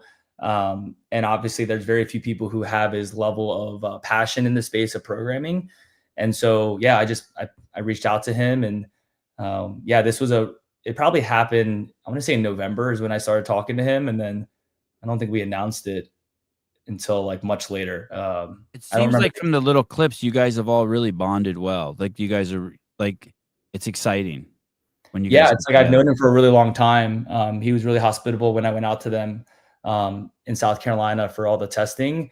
And, typically I'm used to taping all the floors and getting everything set and writing the workouts and giving the speech to the athletes. And I expected to do that because I've never worked with him. And I showed up and he had everything ready. And I was like, this is one of the first times in my life that someone has taken the initiative before me. And that was a really refreshing experience for me, knowing that there's someone that I could rely on. And we're always challenging ourselves on what it takes to run it at this level. And he's been nothing but a great person to work with through this process. You guys seem like you could be brothers. You guys have the same vibe. I would consider him like a mentor. I mean, he's a lot older than me, and I don't know if that's just like my cultural thing of respecting your elders, but no, he's been someone that I've been really looked up to through this process too. And I think he would say the same. Wilson, when do you think that the athlete list will get finalized? So the in-affiliate semifinals ends on May 4th, which is a Sunday. Considering that the online age group semifinals that happened 2 weeks ago is still not finalized, I couldn't tell you, but I'm not going to release an invite until CrossFit gives me the green light. Okay. So it could be, if it's a week, it's the week of the 5th. If it's 2 weeks, it's the week of the 12th. After that, like we're only 2 weeks from the event, but I would be unfair if I gave an invite to someone and then they got I got a penalty, and then they got an invite to Syndicate when they shouldn't have been. So for me, as soon as CrossFit finalizes their individual online leaderboard, that's when we'll go below 11 and start sending invites. So I don't actually have a date. It's going to be like a really interesting process of me reaching out to these athletes in real time during the weekend, of getting their phone number, getting their email address, getting everything prepped. So when we do send those invites, like they already know that like we already have comms intact. All right, cool. Hey, would you be willing? I'd love to have you back on as soon as those that release is available and hype that up. As soon as we know it's finalized, we know who you're going to backfill with. I'd love to have you back on. Would you be game sometime Yeah, in? yeah. And I think, give JR the opportunity. The 14th of May is probably when we're going to release our workouts, which is 2.5 weeks from our event. Oh, So that's another good opportunity where he can really dive into the workouts, and he will. That's something that he can really use and just Him and speak to this. Taylor will abuse you. Yeah, speak to the test. I mean, I think a lot of times these events don't have someone that's front facing to be able to answer questions like, no, this is why I did that, and here's why, or like, this is why I did this here, and X, Y, Z. And for someone to be able to speak to that in real time, I think is going to be really special. Awesome. All right, brother. Thank you so much for coming on, Wilson. Great hanging with you. Great to meet you. I look forward to having you on again, dude. Yeah, sounds good. Thanks a lot, Savon. All right, cheers. Wilson Pac. I'm pumped for the event. It's going to be a good one. Yo. Yo, what up? Dalton Rosta, what's up, baby? What's up, brother? How are you? Good. Are you in your hotel room? Yes, sir. And Friday's the big day? Yes, sir. 4 days away. Dude, that is a lot of money that comes up quickly. I was doing all my research last night. That's wild. If you win 3 fights in a row, you get the $500K? Yeah, as a bonus on top of what I get paid already. So I'll get paid each fight and then get paid for the championship bout in the finals and then get the $500,000 bonus on top of that. And the dates for the fights are this Friday, obviously, April 18th. And then when are the and what are the other dates? I'm not sure. I know the second round is in June. I don't know if I'm on the June 20th card or the card after that. There's one. The first one's Nashville. Next one's Wichita, Kansas, and then after that, Chicago. I don't know if I'm on Wichita or Chicago. And then the next fight card after that is in August. They have 3 in August as well. So it ends up being 3 fights total or 4 fights total? 3 total. And then I believe at the end of the year, they're going to have the winner of the championship series or the winner of the tournament fight the champion of the championship series. So what was Bellator? Yeah. It's now going to be PFL championship series. There's going to be 2 different formats. And I think they're going to have everybody unify the belts at the end of the year. Holy shit. Yeah. So I think it'll end up being 4. Hey, is this the most exciting thing you've ever been a part of? Yeah, bro. I mean, every fight's more exciting than the last one for me. You know, yeah. It's cliche, but every fighter says every fight forward from here on out is the biggest fight of their career. You know what I mean? And I think it's true. This one's definitely the biggest fight of my career. Also, because you're 9-1 and all your hard work is paying off, and it's culminating into this. I mean, you're the youngest fighter in the group, right? Yes. Was that hard? I mean, you have a great record. Obviously, you have a great resume. Was that hard getting into that? I mean, I stayed on my manager before they even announced the tournament. There was speculation they were going to make the 85-pound tournament. I was on my manager as soon as they announced it, and then I realized I was re-signing with PFL because I was in negotiations pretty much since my last fight until January. I was pushing on my manager. I'm like, yo, get me in this tournament. Get me in this tournament. And at first they were saying I was going to be alternate. I'm like, oh, who's going to be in over me? You know what I mean? I'm like thinking like it's an 8-man tournament. I'm like, you're putting me in an alternate. Who's the fucking 8 guys ahead of me? You know? And I don't know if that was just, you know, they were using that as a negotiating tactic or whatever before I signed, but I ended up in the tournament right away. So it didn't even matter. I'm so excited for you. Hey, is there any way you could turn your phone sideways? Like right now, you look like Beetlejuice. Your body looks giant and your head looks tiny. Oh, yeah, way better. Yeah, I'm on my iPad. So the camera is just I'm not going to be looking directly at the camera. That's fine. Like, that's fine. Over on the side. Are you, how old are you now, Dalton? I'm 29 now. Are you in just fucking savage state right now? Bro, I'm in my fucking prime, dog. Fucking 29. I feel great. It's the best I ever felt. I know I say that every fucking fight, but man, it's something's different this time. You clearly getting better and you're training with great guys, but there was you have gone through some physical adversity. I know you don't like to talk about it, but you have gone through some physical adversity. Is all that gone away? Yeah. Yep. Injury free. No, nothing going on at all. So And this is the best I ever felt physically, emotionally, mentally, spiritually, everything. This is the best I ever felt, bro. your last fight that I saw against the Nordy guy, I was really concerned for you. I was like, holy. Yeah, third round got a little ugly. So what Well, I was happened just there? concerned looking at his resume. His pedigree was gnarly. Yeah, no, he was great. He was a great fighter, good fighter, very good fighter. Just not good enough. Yeah. At the end of the day, I think that I was way better than he was. I was kind of coasting in that second round. Probably shouldn't have. After the first round, I looked over across the cage and he's like has his hands hanging around his coach, head down, exhausted. I was ragged on him a little bit on the ground there. Had a couple big slams, and he was tired. It looked like Uh-oh, you froze. round. I was like, I can't do that. I got to go in here and get the finish. And he backed me up to the cage, and then I switched stances. I blitzed forward, hit him with like a backhand when I switched southpaw, and then a lead uppercut, smacked his head back, and then I was like, okay, I got to go for the kill now. So then I threw a lead leg kick, and then I slipped. I like crushed too much distance whenever I threw the head kick, and I ended up slipping. He ended up getting on top of me, and that's what led to the chain of events that ended up leading to an ugly third round. I ended up on bottom. Whenever I got up, he caught me with the elbow flush directly in the center of my forehead.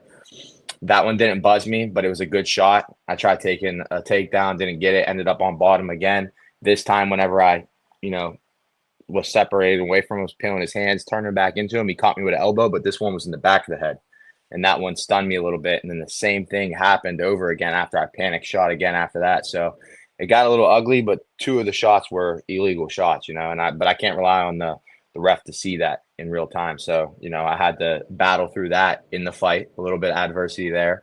Those could have been shots where if the ref, saw it, he would have given me 5 minutes, and I could have, because it was an illegal shot, could have pulled the Aljamain Sterling if I wanted to, but I wouldn't have, obviously.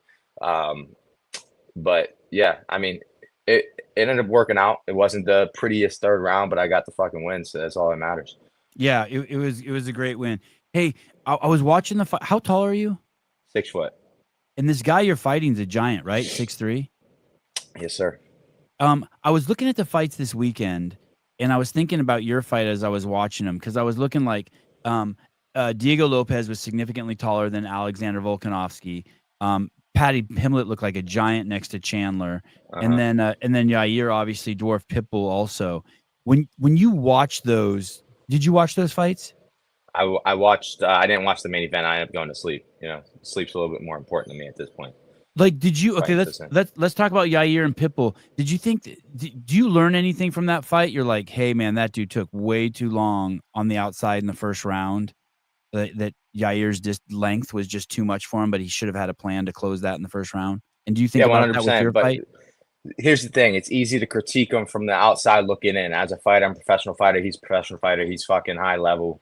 At the end of the day, he knows looking back. And if he was the outsider looking in, if he wasn't the guy fighting, he'd probably be thinking the same thing. Oh, you got to find ways to close the distance. You can't stay on the outside. You're fighting at his range.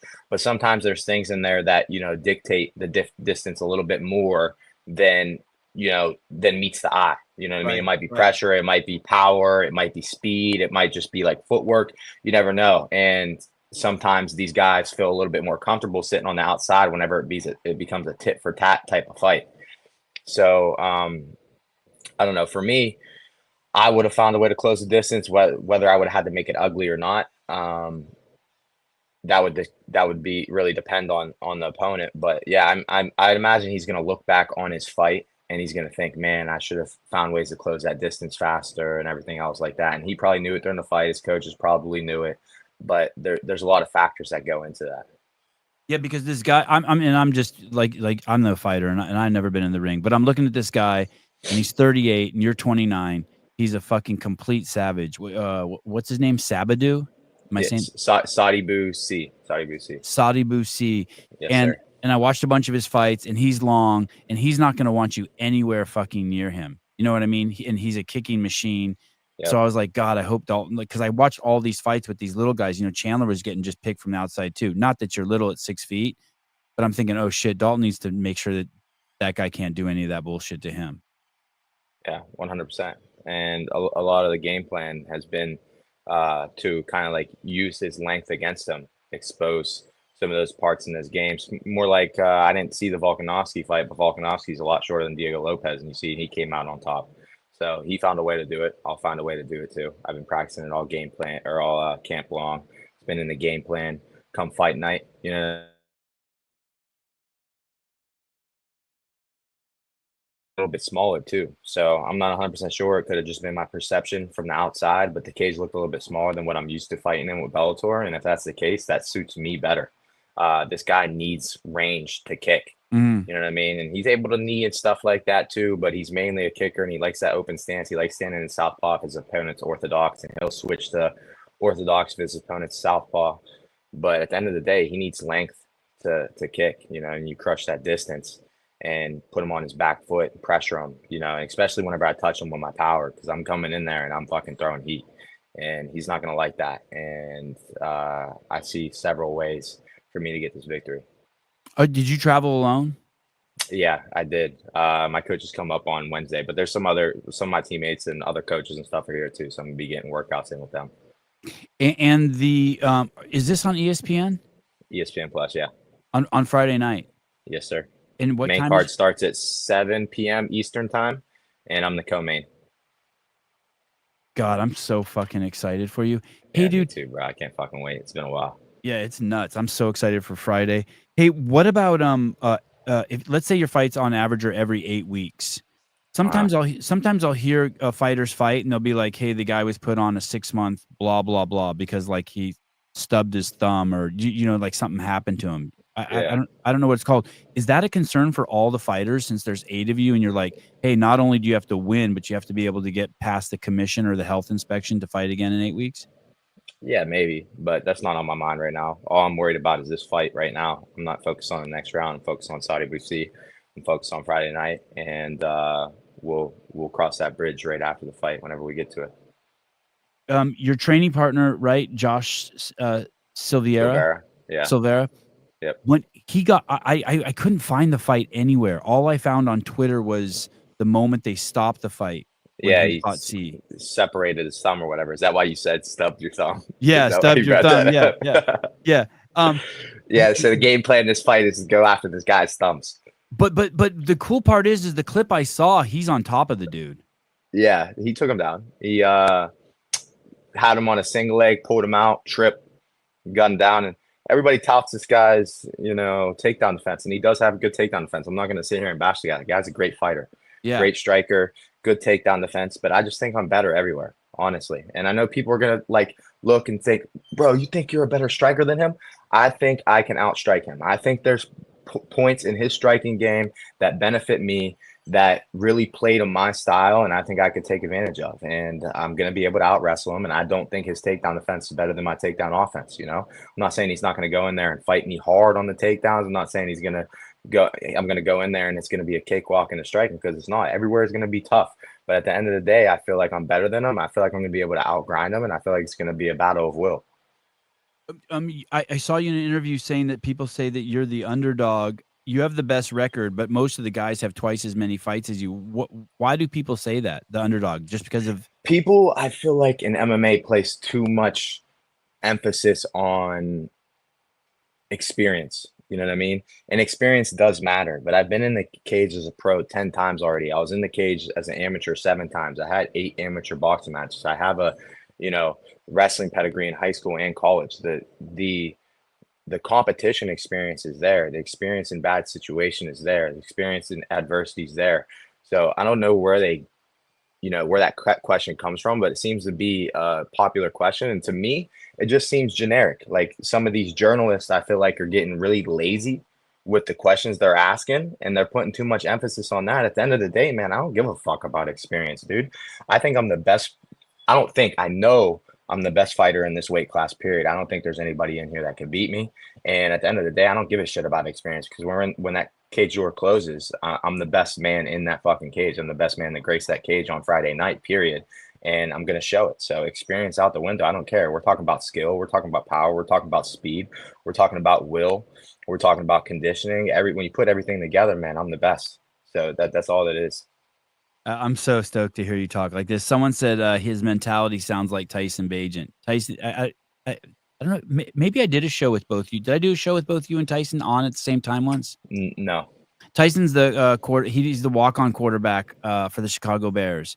He walked in from D2 and then started 5 games his first year, and now he's sitting underneath Caleb Williams over the Chicago Bears. But great dude and savage. Everyone in Chicago loves him. But he sounds you guys sound like hey, you know what you need to do and you're going to get it done. Yes, sir. Hey, 185 still a good weight for you? I mean, I cannot believe how fucking lean and fucking yoked you look. Bro, well, I'm gonna make weight. I always make weight. It's easy for me to lose water, but man, I'm fucking heavy this time, dude. And I'm lean. I'm fucking like 3% body fat. I got my body fat done, like 2.9%. And I'm heavier than I usually am. I'm leaner, but I'm heavier. I'm like 205 right now, so I still got about 19 pounds to go.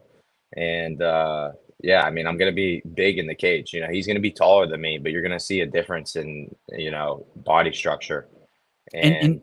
And he's a big dude though too. He fought at 205, so it's not gonna be. He's not a walk. Yeah, 100%. But he's naturally an 85 pounder, and he's tall. He's lanky. He has long legs. You know, he's gonna use that stuff to his advantage, and he's gonna be a lot taller than me. But I'm gonna be bigger. I'm gonna be heavier. I'm gonna be stronger, and I'm gonna be faster, and I'm gonna be way more fucking handsome too, before and after. He is fun to look at. He is fun to look at. It's gonna be quite the show for the fans to see you guys mix it up. Hey, what do you think about the tariffs? Do we war? I want to just war with China. I want to keep turning them up. Yeah. What do you I don't think? know, bro. They're freaking you out? No, I try not to read too far into that. I feel like whenever shit like this comes up in politics, there's a lot of people that don't know what the fuck they're talking about that automatically give their input. And then they see one person that's a so-called expert talk about it, and then they regurgitate their opinion on whatever the hell they say. And then they feel like they're the expert. And it's like, bro, all you're doing is repeating what you heard some expert, self-proclaimed expert say. You know what I mean? So it's at the end of the day, we're not going to see how it actually works until we see it put into play. And there's a lot of factors that go into it, obviously. Economically, you look at it from the basis of economics and like the direct effect it's supposed to have. Sure, some of these experts and everything might have their opinions on that based off of history, based off of what it's supposed to happen. But then you have people like some of the other countries have been, dealing trades and stuff with Trump just because they don't want the tariffs. So they're like, okay, we're gonna, but then you have countries like China too that are saying that they're going to impose higher tariffs on the United States too. So it's playing both ways. But I feel like Donald Trump's bullying a lot of other countries personally, and he's kind of getting what he wants. Like in a bad way bullying or in a good way bullying? No, it's in a good way. You got to show people, you know what I mean, that you're nothing to play with and that you mean business. So you like it? Yeah, I like it. I mean, at the end of the day, there's no really tell on how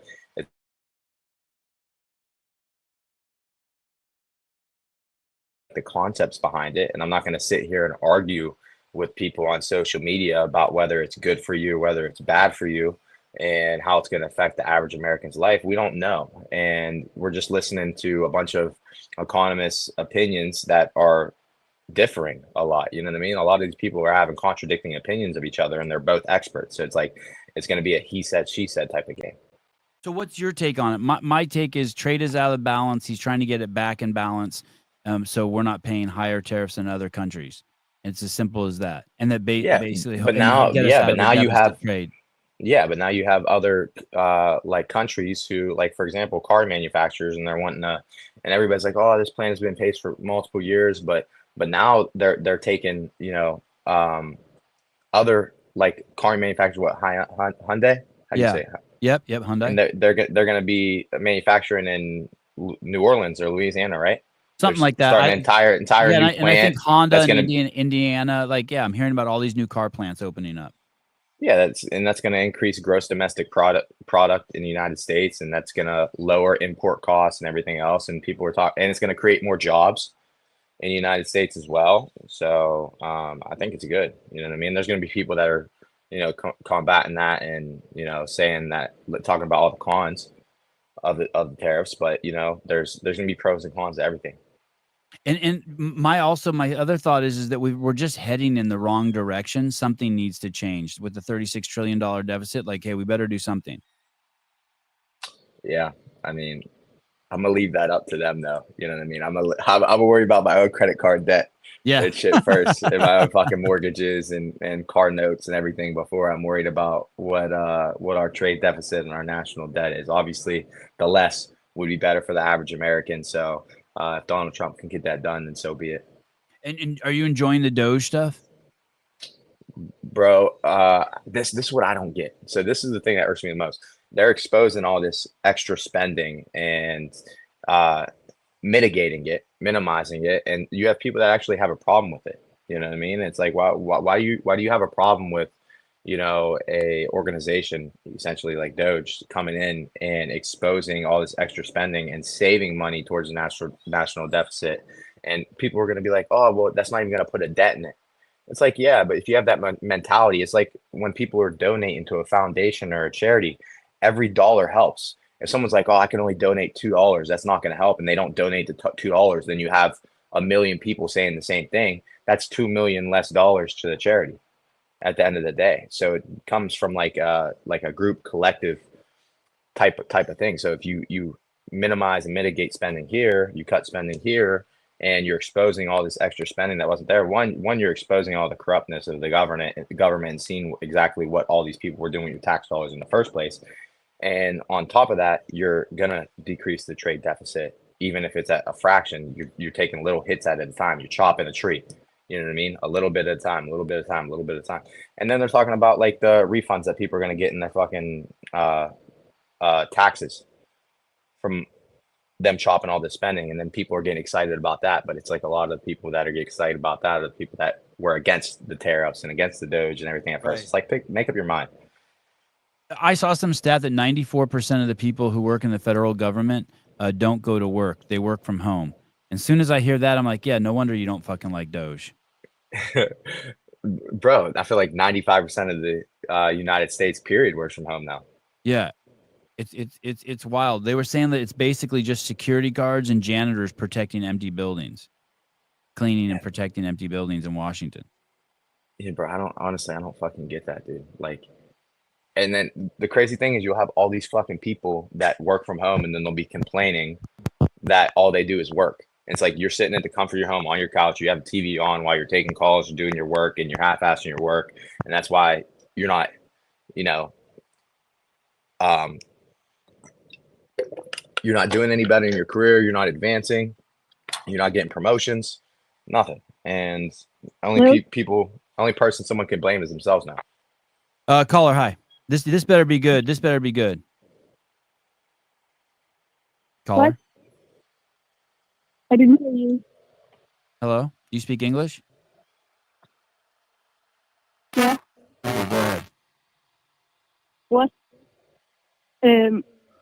Wait, who are you? I don't know if I have the right number. All right, thank you.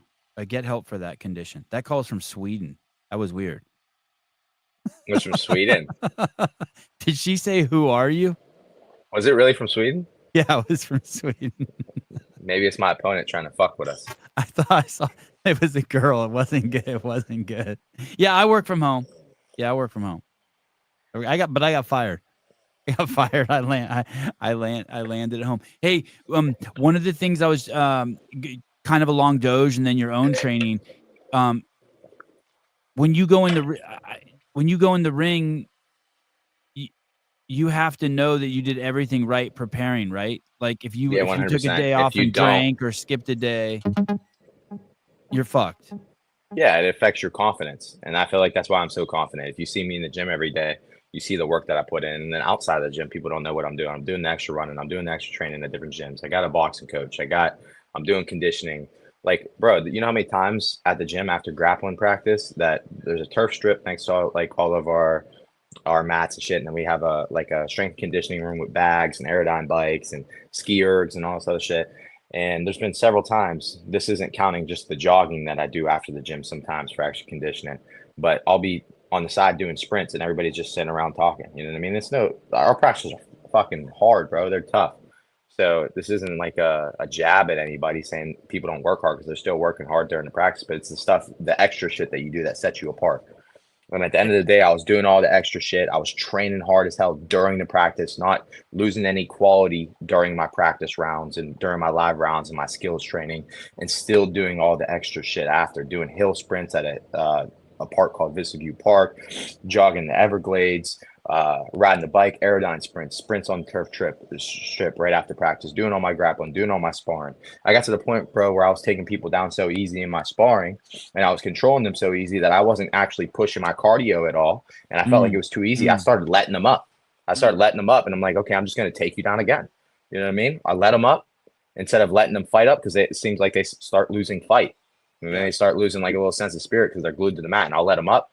Next thing you know, I'll strike them, take them down again. You know, let them up, do it again, just to push my cardio and push myself, and like kind of like tell them like, yeah, I could do this to you. You know what I mean? I like that's exactly what I was thinking too, that it would only increase your confidence. Yeah, knowing 100%. that you did everything perfect. Caller, hi. Hey, good morning, guys. Just want to say good luck on Friday, Dalton. You always put on a great show and are really exciting to watch. So thank you for doing that, and really excited to see what you do on Friday and how you progress in the tournament. Thank you, man. I appreciate it. Really do. Thanks, dude. Don, take me down. Do you have an OnlyFans, Dalton? Nope, but I never would. They actually offered me a sponsorship. They wanted to do a sponsorship with me and asked me for training videos. It would be just training videos, nothing like that the girls do nowadays. But I turned it down. My manager called me. He's like, hear me out. He started the phone call. He's like, I got another sponsorship opportunity. I'm like, okay. And at first, the tone of the call, I thought he was going to tell me before he told me about the sponsorship opportunity that my opponent pulled out. So I was like, okay. And then he's like, I got a sponsorship opportunity. And I'm like, okay. Like, why, what's with the tone? He's like, hear me out. And he started talking. He was like, so OnlyFans. And as soon as he said OnlyFans, I cut him off. I was like, absolutely not. And he just kept talking. He just kept talking. And he talked for probably about 2 or 3 more seconds. I said, absolutely not. And then he was like, but you didn't even hear how much they're offering or what they want. They only want training videos. And I just said, absolutely not again. And he was like, okay, I'll tell him that you said no. Hey, let me ask you this. Let me paint this picture on the side of your manager. Let me play devil's advocate for a second. So, do you know who Whitney Cummings is, the comic? Do you know who Whitney Cummings is, the comic? I don't. Okay, so she's awesome. And my wife the other day sent me a link to OnlyFans, and I'm like, and it's to this Whitney Cummings stand-up comic, right? So I go over there, and it was free, and I watched it. It was it was so good. If you have time, if you want to get distracted, watch that stand-up routine. She is so funny. But but I understand why you wouldn't want to go there, because there's fucking 80 million dudes who are there a day jerking off. And even if you just do training content, there's probably end up some dudes who fucking jerk it to you. Is that the reason why you don't want to be on there? Because you know it's just a fucking cesspool. Even though you wouldn't be doing, I think they're trying to broaden their horizons by just having more than just, chicks for guys to jerk off to. But is that the reason why you just don't want to be affiliated with something that's like that? Yeah, they are trying to broaden the horizons, and that's why it was originally for like, coaches and nutritionists and training videos and stuff like that. That's what it was supposed to be for. Yeah. But then people, I didn't know that. Women nowadays, Yeah. I don't want to seem too hateful, because not all girls are like this, you know what I mean? But there's a lot of women nowadays that took advantage of the opportunity, and they're selling their bodies to make money. It's virtual prostitution. And people might agree with me. They might not. At the end of the day, that's what it is, The only thing some of them are doing sexual acts on there and shit too. But you won't catch me paying for that shit ever. I won't ever pay for fucking OnlyFans. And I don't understand how some of these dudes do, but a lot of these dudes that are paying for OnlyFans most of the time are, pedophiles, creeps, guys that are overweight, 60, 70 years old, just really like, these are the same dudes. I tell people all the time. I said, some of these girls, and they'll be advocates for OnlyFans. They'll try to get other girls and stuff to join with them. And I tell them at the end of the day, I'm like, listen, 10 years ago, if some fat, overweight, hairy, balding pervert messaged you on Instagram just randomly and said, hey, if I give you $20, I'll give you $19.99. Send me a picture of your boobs, send me a picture of your pussy, and send me a picture of your asshole. Would you do it? She's going to screenshot it. She's going to put it on her Instagram story. She's going to say men are such pigs. She's going to call the cops. She's going to report this dude, everything. Fast forward 10 years to today. Now that guy doesn't have to do that anymore. He doesn't have to go out of his way, embarrass himself. He doesn't have to get screenshotted. He doesn't have to get reported. He doesn't have to get the cops called on him for sexual harassment. He gets to skip all that, and all he has to do is put in his credit card number, and he gets to see more than what he would have been requesting back then anyways. You know what I mean? And, you know, and there was probably a sense of like embarrassment and humiliation The pussy about these guys. marketplace. The pussy Yeah, marketplace. that's exactly what it is. And at the end of the day, I don't want to be affiliated with that. And even if they're trying to broaden horizons, they're trying to change it, they're trying to get away from that, I don't want to be a part of it. You know what I mean? I don't want my name attached to that. Just like brands, you know, will drop athletes whenever an athlete gets in trouble with the law. They don't want to be affiliated with that. On the reverse end of that, I don't want to be affiliated with a company that's known for virtual prostitution. I don't care how much money they would have been paying me. I didn't even hear the number. You know what I mean? I didn't even let my manager tell me the number. And at the end of the day, I just don't want to be affiliated with that. Funny thing is, I told my friends were like, you should do it. It's only training videos, blah, blah, blah. How much are they paying you? All this other shit. And I'm like, listen, at the end of the day, it's about who it is. You know what I mean? It's like the same concept, like I said, about athletes and brands dropping athletes. But it's like with friend groups, like you don't surround yourself with just anybody. If you're friends with somebody and they're hanging out with somebody that you don't like, you're not going to hang out with that person while he's with that person. You'll hang out with the person on another time, you know what I mean? Or you might not be friends with him at all if he's friends with your enemy. You know what I mean? It's like who you surround yourself and who you affiliate yourself is usually who you are.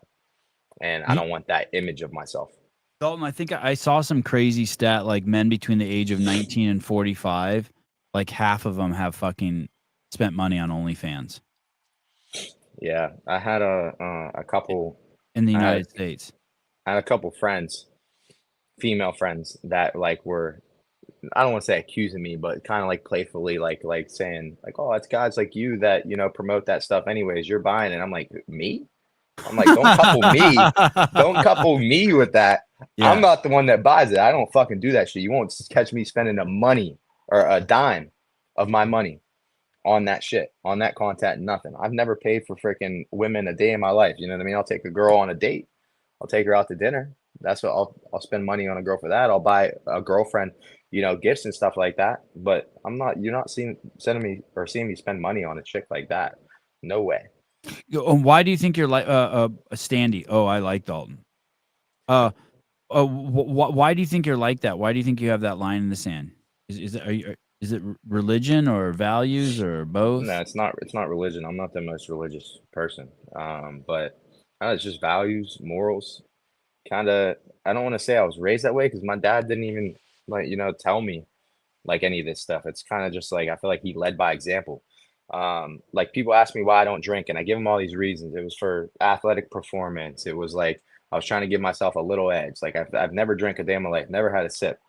And people are always trying to ask why. And I give them these reasons and I think about it. And it's like, you know, it goes deeper than that, you know, like I was scared to at one point. I was scared to jeopardize my performance. I wanted to optimize my performance. And then I think back even further. It's like, I've never even seen my dad take a sip of alcohol. There was never beer, never alcohol in the house. I go in a lot of my friends' house and their parents, like whenever I was in high school or college, their parents will have like beer or alcohol or vodka or something in the fridge or in the cupboards or something. None of that was ever in my house. Never saw my dad take a drink, nothing. And like everything, and he never told me I couldn't drink. You know what I mean? He just led by example, I feel like. And I feel like a lot of things we talk about and a lot of the goals and aspirations that we talked about, he was always like trying to push me towards bettering myself. And I feel like subconsciously I developed the mindset where like I don't want to do anything that can jeopardize my future. Hey, you're not missing out on anything. And I'm going to tell you what every smart fucking old person does. The only thing we do is like, I always want, because I smoked cigarettes for, I don't know, 15 years. And all I wonder ever about it is, I wonder how my performance would be if I would have never done that. And so like, you're not missing out on anything. And if some point you want to fucking drink, you can drink when you're 40. You know what I mean? Yeah, but I'm not even going to do that, bro. I'm 29 now. I'm in my late late 20s. There's no Yeah. point in doing it now. I would Yeah, never. well- I have no desire to. Good. Honestly, good. like I'm I not gonna watch try- people drink. It stinks. These people get drunk. They make foolish decisions. I see them hungover and throwing up the next day. They feel like shit. They don't want to do nothing the next lowers day. their testosterone. Lowers their testosterone. All that, bro. Makes and them it's sleep with fat girls. bro, it's just there's so many things wrong with it, and it's like at the end of the day, people are in my DMs all the time asking me like, how are you built this way? What do I do for my diet? Blah blah blah. And I feel like the first thing I could tell anybody is to like completely omit alcohol from your diet and your lifestyle. Period. No drinking at all. Not once a month. Not once every 2 months. Not once a week. Not at all. Zero. And I feel like that's the start of everything because that's going to help your hormones. That's going to help your metabolism. That's going to help like your entire the way your body functions at a cellular level.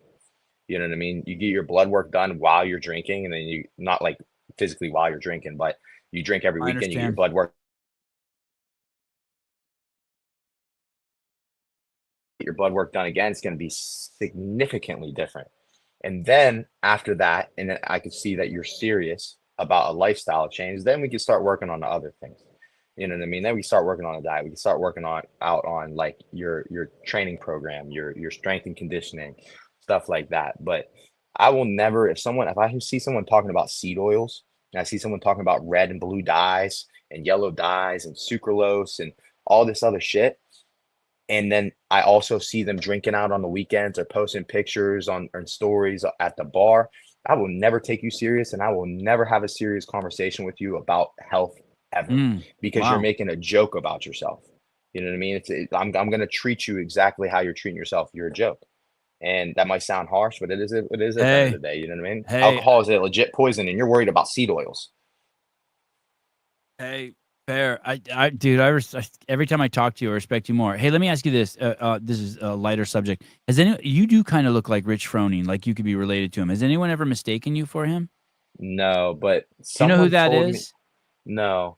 He's a CrossFit Games champ from a while back, but you guys have the same. He's built like you. He's smaller than you, but he has a very similar symmetry to you, skin color, eyes, hair, face. That's funny. I never noticed that till this guy said that. You guys could totally be cousins.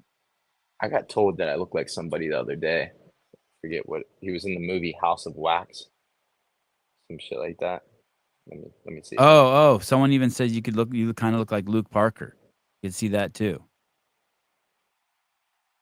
If Rich Froning's uncle married a 6-foot Swedish model. Let me see. I got told I look that Chad Michael Murray. You know who that is? No. They said from like when he was younger, like a younger Chad Michael Murray. This was at I was at the pool. Oh yeah, you could be the like straight you could be the straight version of him. He's gay? No, but I'm just throwing that out there. Not one of these pictures. Like, go to the images. They actually showed me an image because I had no idea who the hell this dude was, and they were like, "Oh, he's from House of Wax." Blah blah blah. That picture right there. Right here. No, yeah, I guess the I right can one. Yeah, I guess I can kind of see that. They're saying because I didn't have a beard at the time too. If he's not gay, he should be.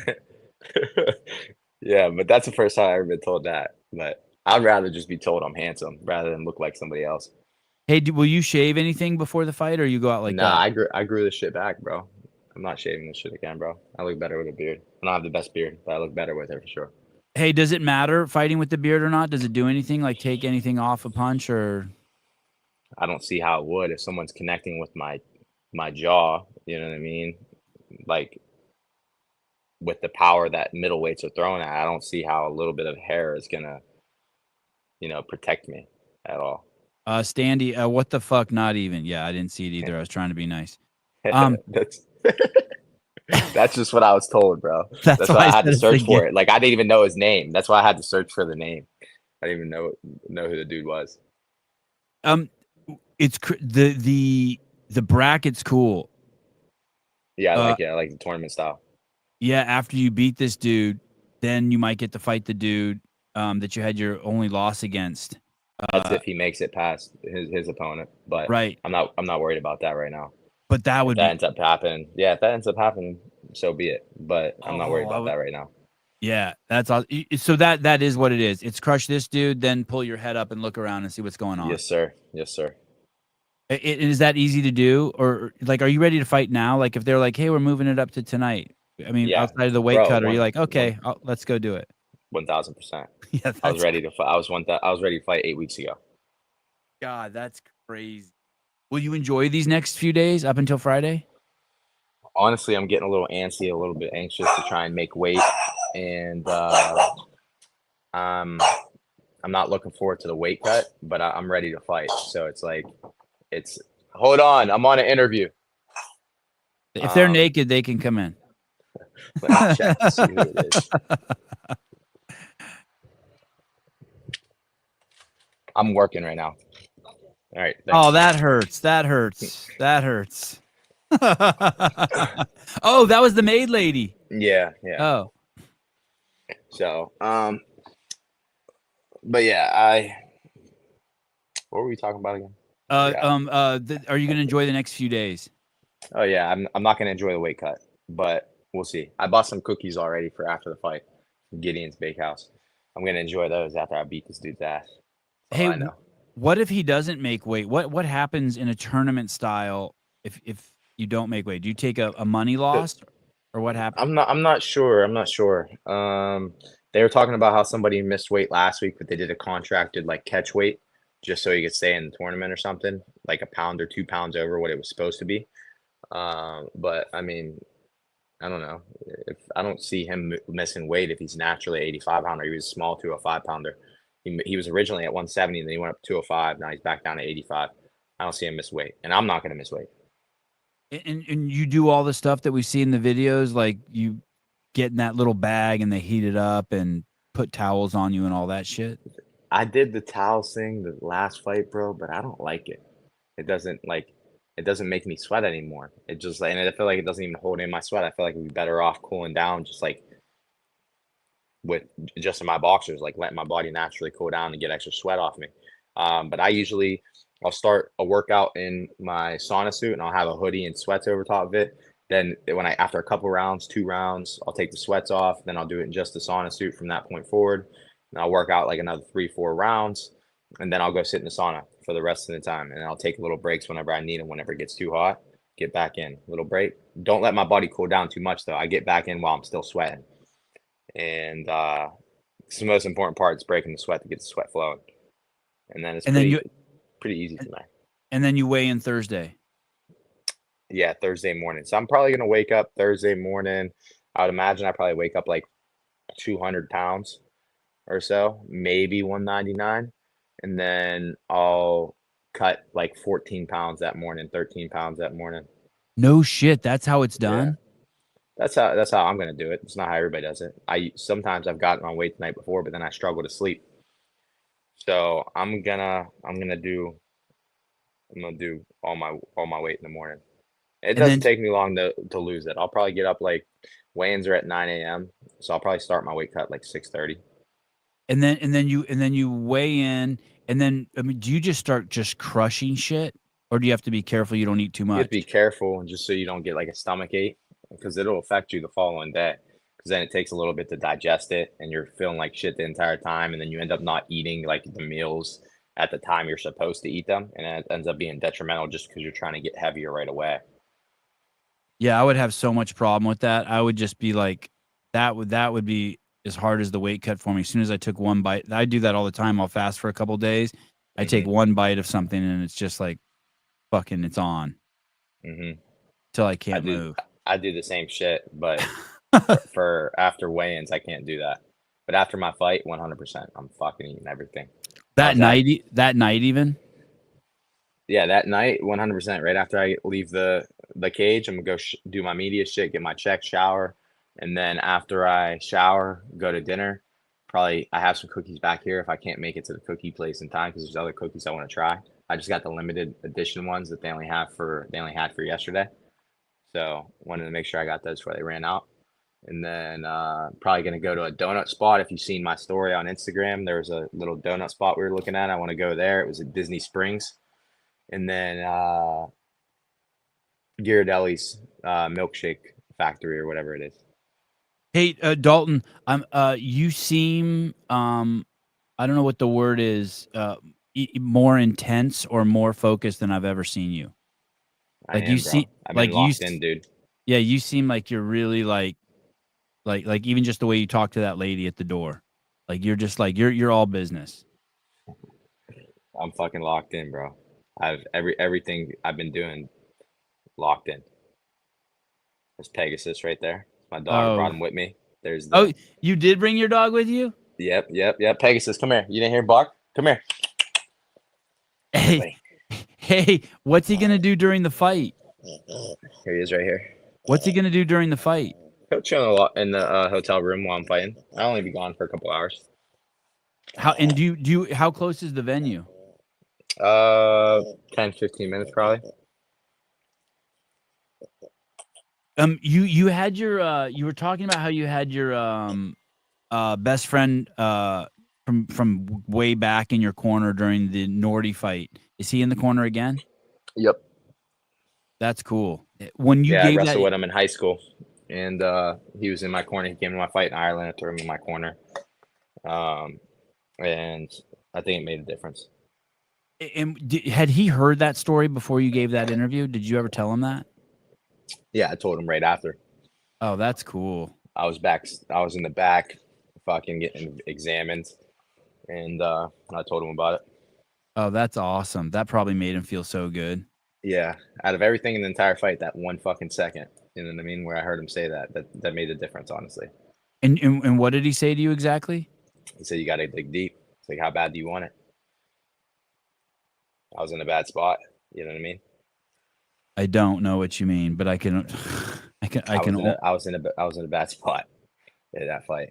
You know what I mean? Most people would have just covered up and taken the TKO loss. All right. I'm fucking stoked to have you on. I'll be watching the fight Friday, 7 p.m. Eastern Standard Time, ESPN Plus. Yep, and I'm the co-main event, so yeah, that's probably awesome. Be on 8:00 if I had to guess. Hey, dude, I really appreciate you taking this interview last minute. I can tell you're fully dialed. Appreciate you chopping it up with me. I'm excited to see it. Congratulations, you deserve it. I can already see the $500K in your bank account. My man, I'm looking forward to it, brother. Thank you for having me. Yep, anytime. Thanks, dude. Yep, have a good one. Ciao. Wow. He is fucking intense right now. Whew, yeah, he is a cool dude. He's cool as shit. Wow. I could feel how intense he is. Oh, thank you. Good catch. Deserve. Deserve based on the fact of how hard he's worked. Yeah, fight mode. Holy shit. It's like talking to a dude who's driving a car at 150 miles an hour. You know what I mean? Just fucking locked in. Storm Williams, I think most people try to wake up and lose 5 or 7 pounds. 15 to 20 is nuts. He's a master of diet. Just from the other interviews I've done before, like he knows. He's so conscious of everything he sticks in that temple of his. Oh, is he cool if David thinks he's cool? That's a good point. Standy, Janelle, don't ruin it. So it's a great conversation.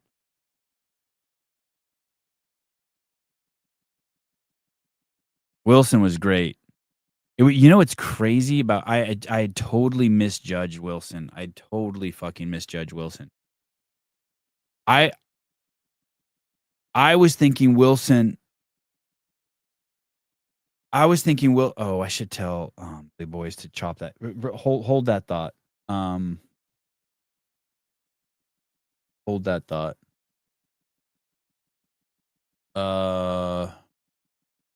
Caleb, can you peel off the Dalton interview and put it on the sub clip channel as a standalone Phone video.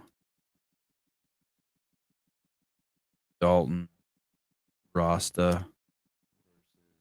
What's the guy's name? Sabadoo Sai. Check spell.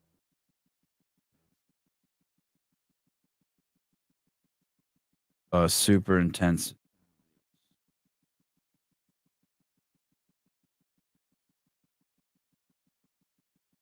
I'm not worried about Dalton at all. I was worried when he fought Nordy, and that was stupid.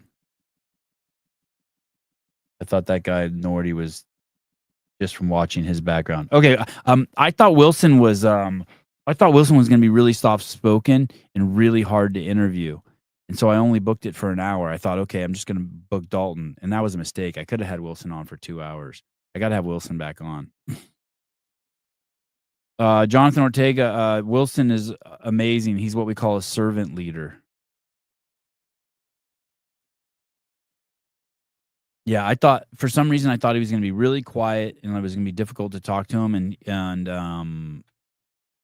I thought he was good. When he said he was an extrovert, I was kind of blown away. I thought he was going to be really reserved. Really reserved. But he wasn't. Open as shit. Yeah, he's a great guy. I mean, he had me when he said he had the event in Tennessee because it was open, or he moved the event in Tennessee. That I just liked him.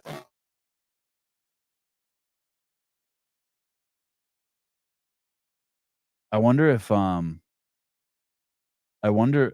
it be cool for Brad Asaraf to do a deep dive with him and find out the story about his dad? I'd love to hear that story. I bet you that's some crazy cliche shit. It's like probably like out of some fucking movie. You know, when I was a kid, there were these riots in LA. I think they were called the Rodney King riots. I wonder if I could find an article on it. There was this dude, Rodney King, and the highway patrol, and there was footage of the highway patrol just beating him with sticks. And so LA rioted. I wonder if I put in Rodney King Korean. And I think the oh, look, CNN says the LA riots were a rude awakening for Korean Americans. That's from 2017. I wonder if there's rooftop Koreans. There's a wiki page.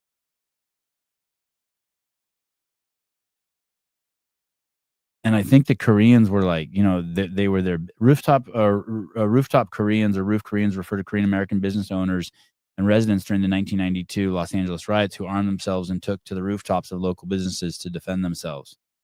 The unrest in urban areas was sparked by the acquittal of 4 Los Angeles Police Department officers in the beating of Rodney King.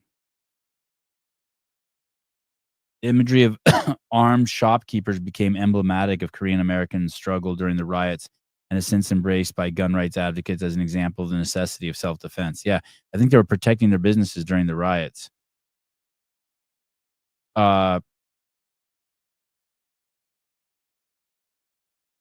Previous incident in 1991, killing of Latasha Harlins, an African-American teenager who was fatally and controversially shot by a Korean-American convenience store owner, Sun Ja-do. Oh, shit, he got 10 years.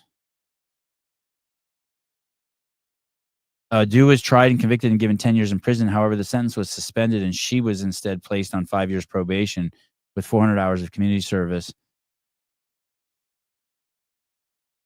Oh, it was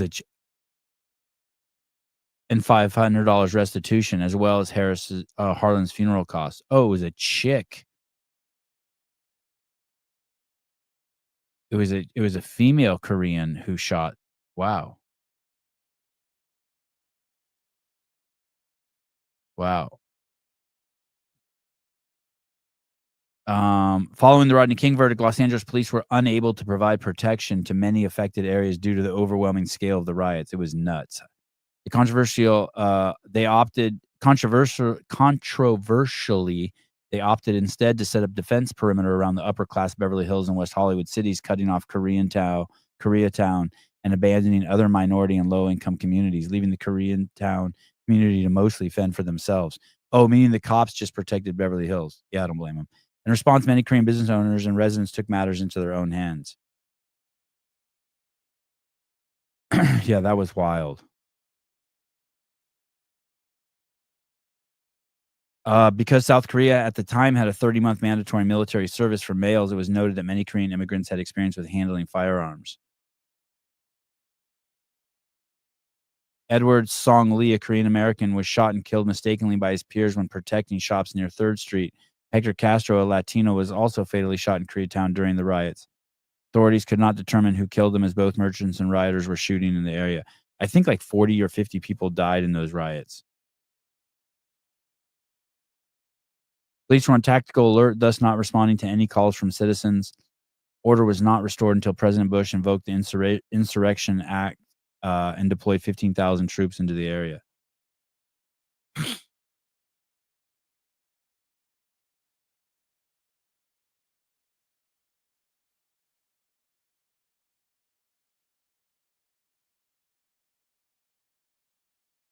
I mean, that whole Asian hate thing was just bullshit. There's no Asian hate. There were just fucking black dudes killing Asians and beating up Asians all over the fucking country. I don't know why they don't just say, if you're gonna call it Asian hate, why not just say, hey, stop violence or stop hate? But once you're gonna start fucking picking on people, just do everyone then. You know? Why not just do everyone?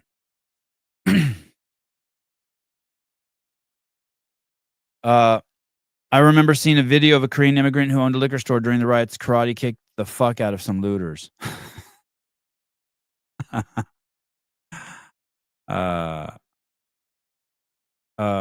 Storm Williams, I feel sorry for your mother, Korean store owner, menace to society. Oh yeah, God, that was a crazy movie too. How do you file a complaint? What's considered a formal complaint? Something you fill out or send a damn email?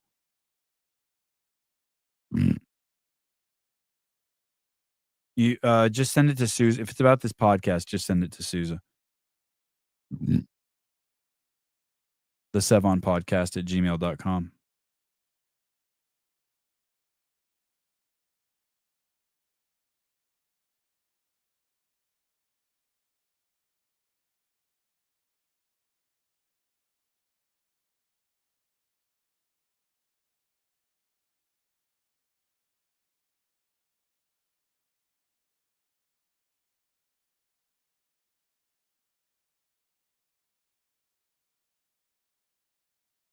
Oh, it sounds like Bryson and Taylor are going to TFX to film another little short doc.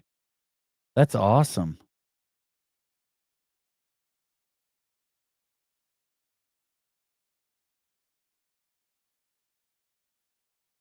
I hope they give us good access there. We need good access. You can't get in the warm-up area. You got shitty access.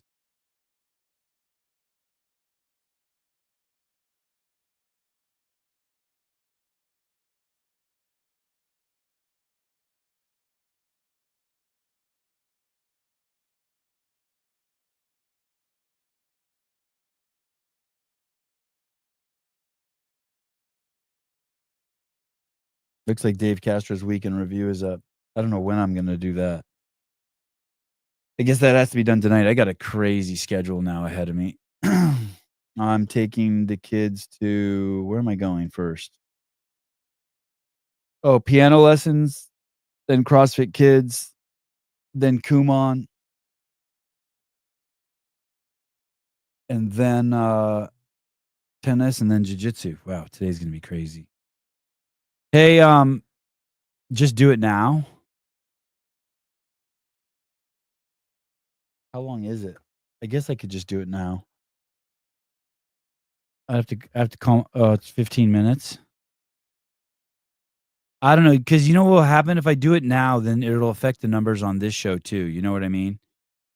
Like I need to let, like Susan says, let the shows marinate a little bit. If I do it now, then everyone will watch that show and no one will watch this show. Hey, I made this post yesterday. It's so funny. I need to show you guys this.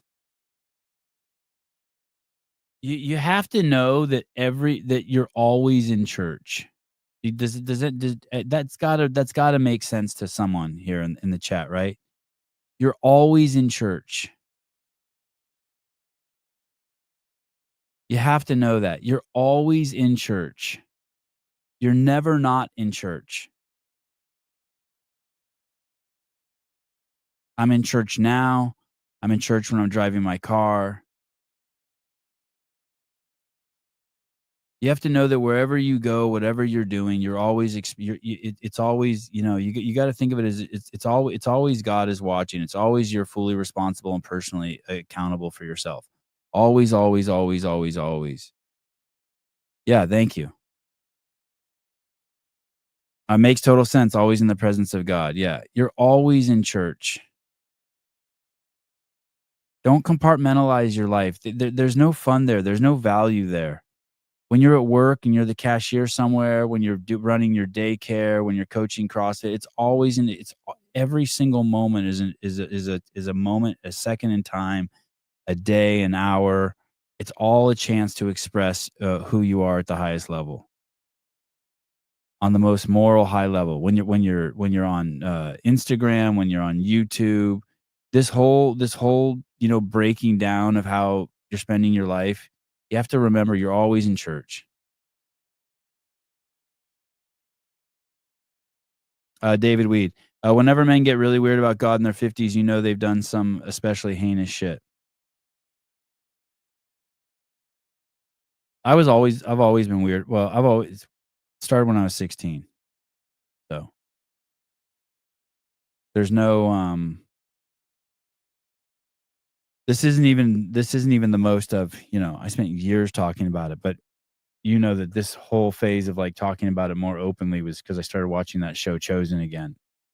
But I don't think this show's ever left the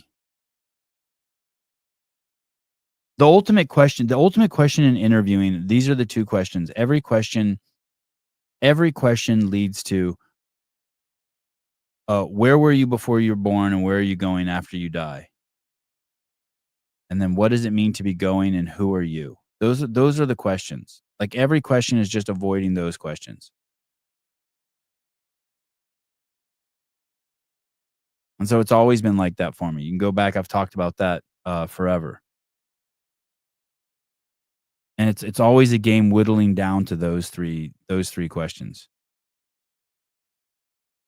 What does it mean to be going? Where were you before you were born? What's it mean to be before? Just all around that. Yeah, you could start at Katrin's tits and work your way to that. Someone explained to me the other day, I was like, hey, I was talking to a guy who's a biblical scholar. And I was like, it's so weird that people can't see so much of the shit I'm pointing at, and they get confused or distracted, and they start talking to me about Jesus and like trying to force this dogma down my throat, and they get caught up in the words. And he explained it to me like this. It was fascinating. I had never thought about this. He said, because religion is so sacred, whatever that means to some people, that they have issues with me weaving conversation with OnlyFans and God and tits and fornication and dog poop in with God. And I was like, oh man, really? And they go, yeah, that's exactly what it is. And I was tripping on that because it's all God.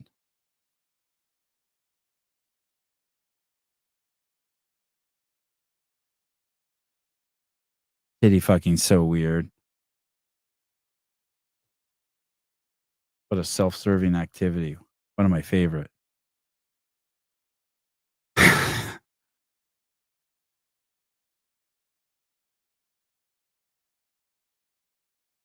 Anyway,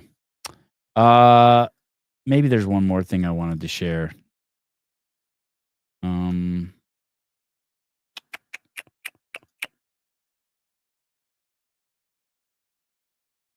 Use that code. I talked about that. Oh, I don't have the Wodify code up here. Make sure you explore our Wodify sponsor. Oh, this is what I want to show you. Oh God, there's so many good things. Maybe I should just save these for a live call-in show. You guys want to see something funny? We'll leave with something funny. This is great. How bummed would you be if you showed up to the courthouse and your judge looked like this? Look at this judge.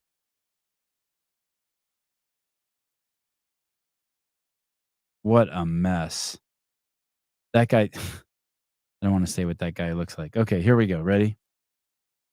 Good morning, sir. What's your name? Me? Yeah, you. Yes.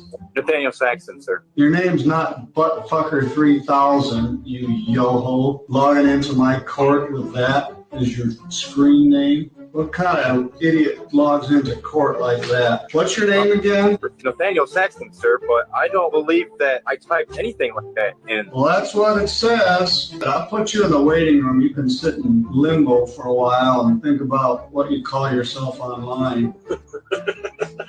Your Honor, if I may explain, my sister was the one that set up my Zoom account or whatever. That whatever is, it's an inside joke. It's not what you think. I'm embarrassed. I'm sorry. Well, you should be. All right, we'll come back to you in a bit. Oh my goodness. Buttfucker 3000 as he logs into an online court appearance. Good morning, sir. What's your name? Me? Yeah, you. Yes. Nathaniel Saxton, sir. Your name's not Buttfucker3000, you yo-ho. Logging into my court with that as your screen name. What kind of idiot logs into court like that? What's your name again? Nathaniel Saxton, sir, but I don't believe that I typed anything like that in. Well, that's what it says. I'll put you in the waiting room. You can sit in limbo for a while and think about what you call yourself online. How fun would that be if you were on that call? Your judge looks like some fucking psychopath creep, and then you come on and I should get one of these. I should Google one of these other people's names and get one of these other people on the show and be like, hey, what was that like? Because they got all their names on there. God. Wow. Yeshua. Yeshua. I'm really tripping on why they would change his name from Yeshua to Jesus. Makes no sense to me. Think about it. These same fucking people, you believe that God sent his only son down to earth to die on a cross for your fucking sins, but then you changed his name from Jesus to Yeshua? Call bullshit. You'd never do that. You'd never do that. The things you would never do. Change God's son's name. Yeshua. Yeshua. I'm not saying Jesus gives a fuck, but you dogmatic motherfuckers. He got the name Yeshua. You know the name. He's given that name for a reason and you changed it? You think God named him that on accident? Oh, you think they named him Jesus and then they changed it to Yeshua? Think again, Mr. Birchfield. I talked to a scholar. All right. Love you guys. See you guys later. I'll see you later for the Dave Castro Weekend Review later. Love you guys. Hope you enjoyed the show. Bye-bye.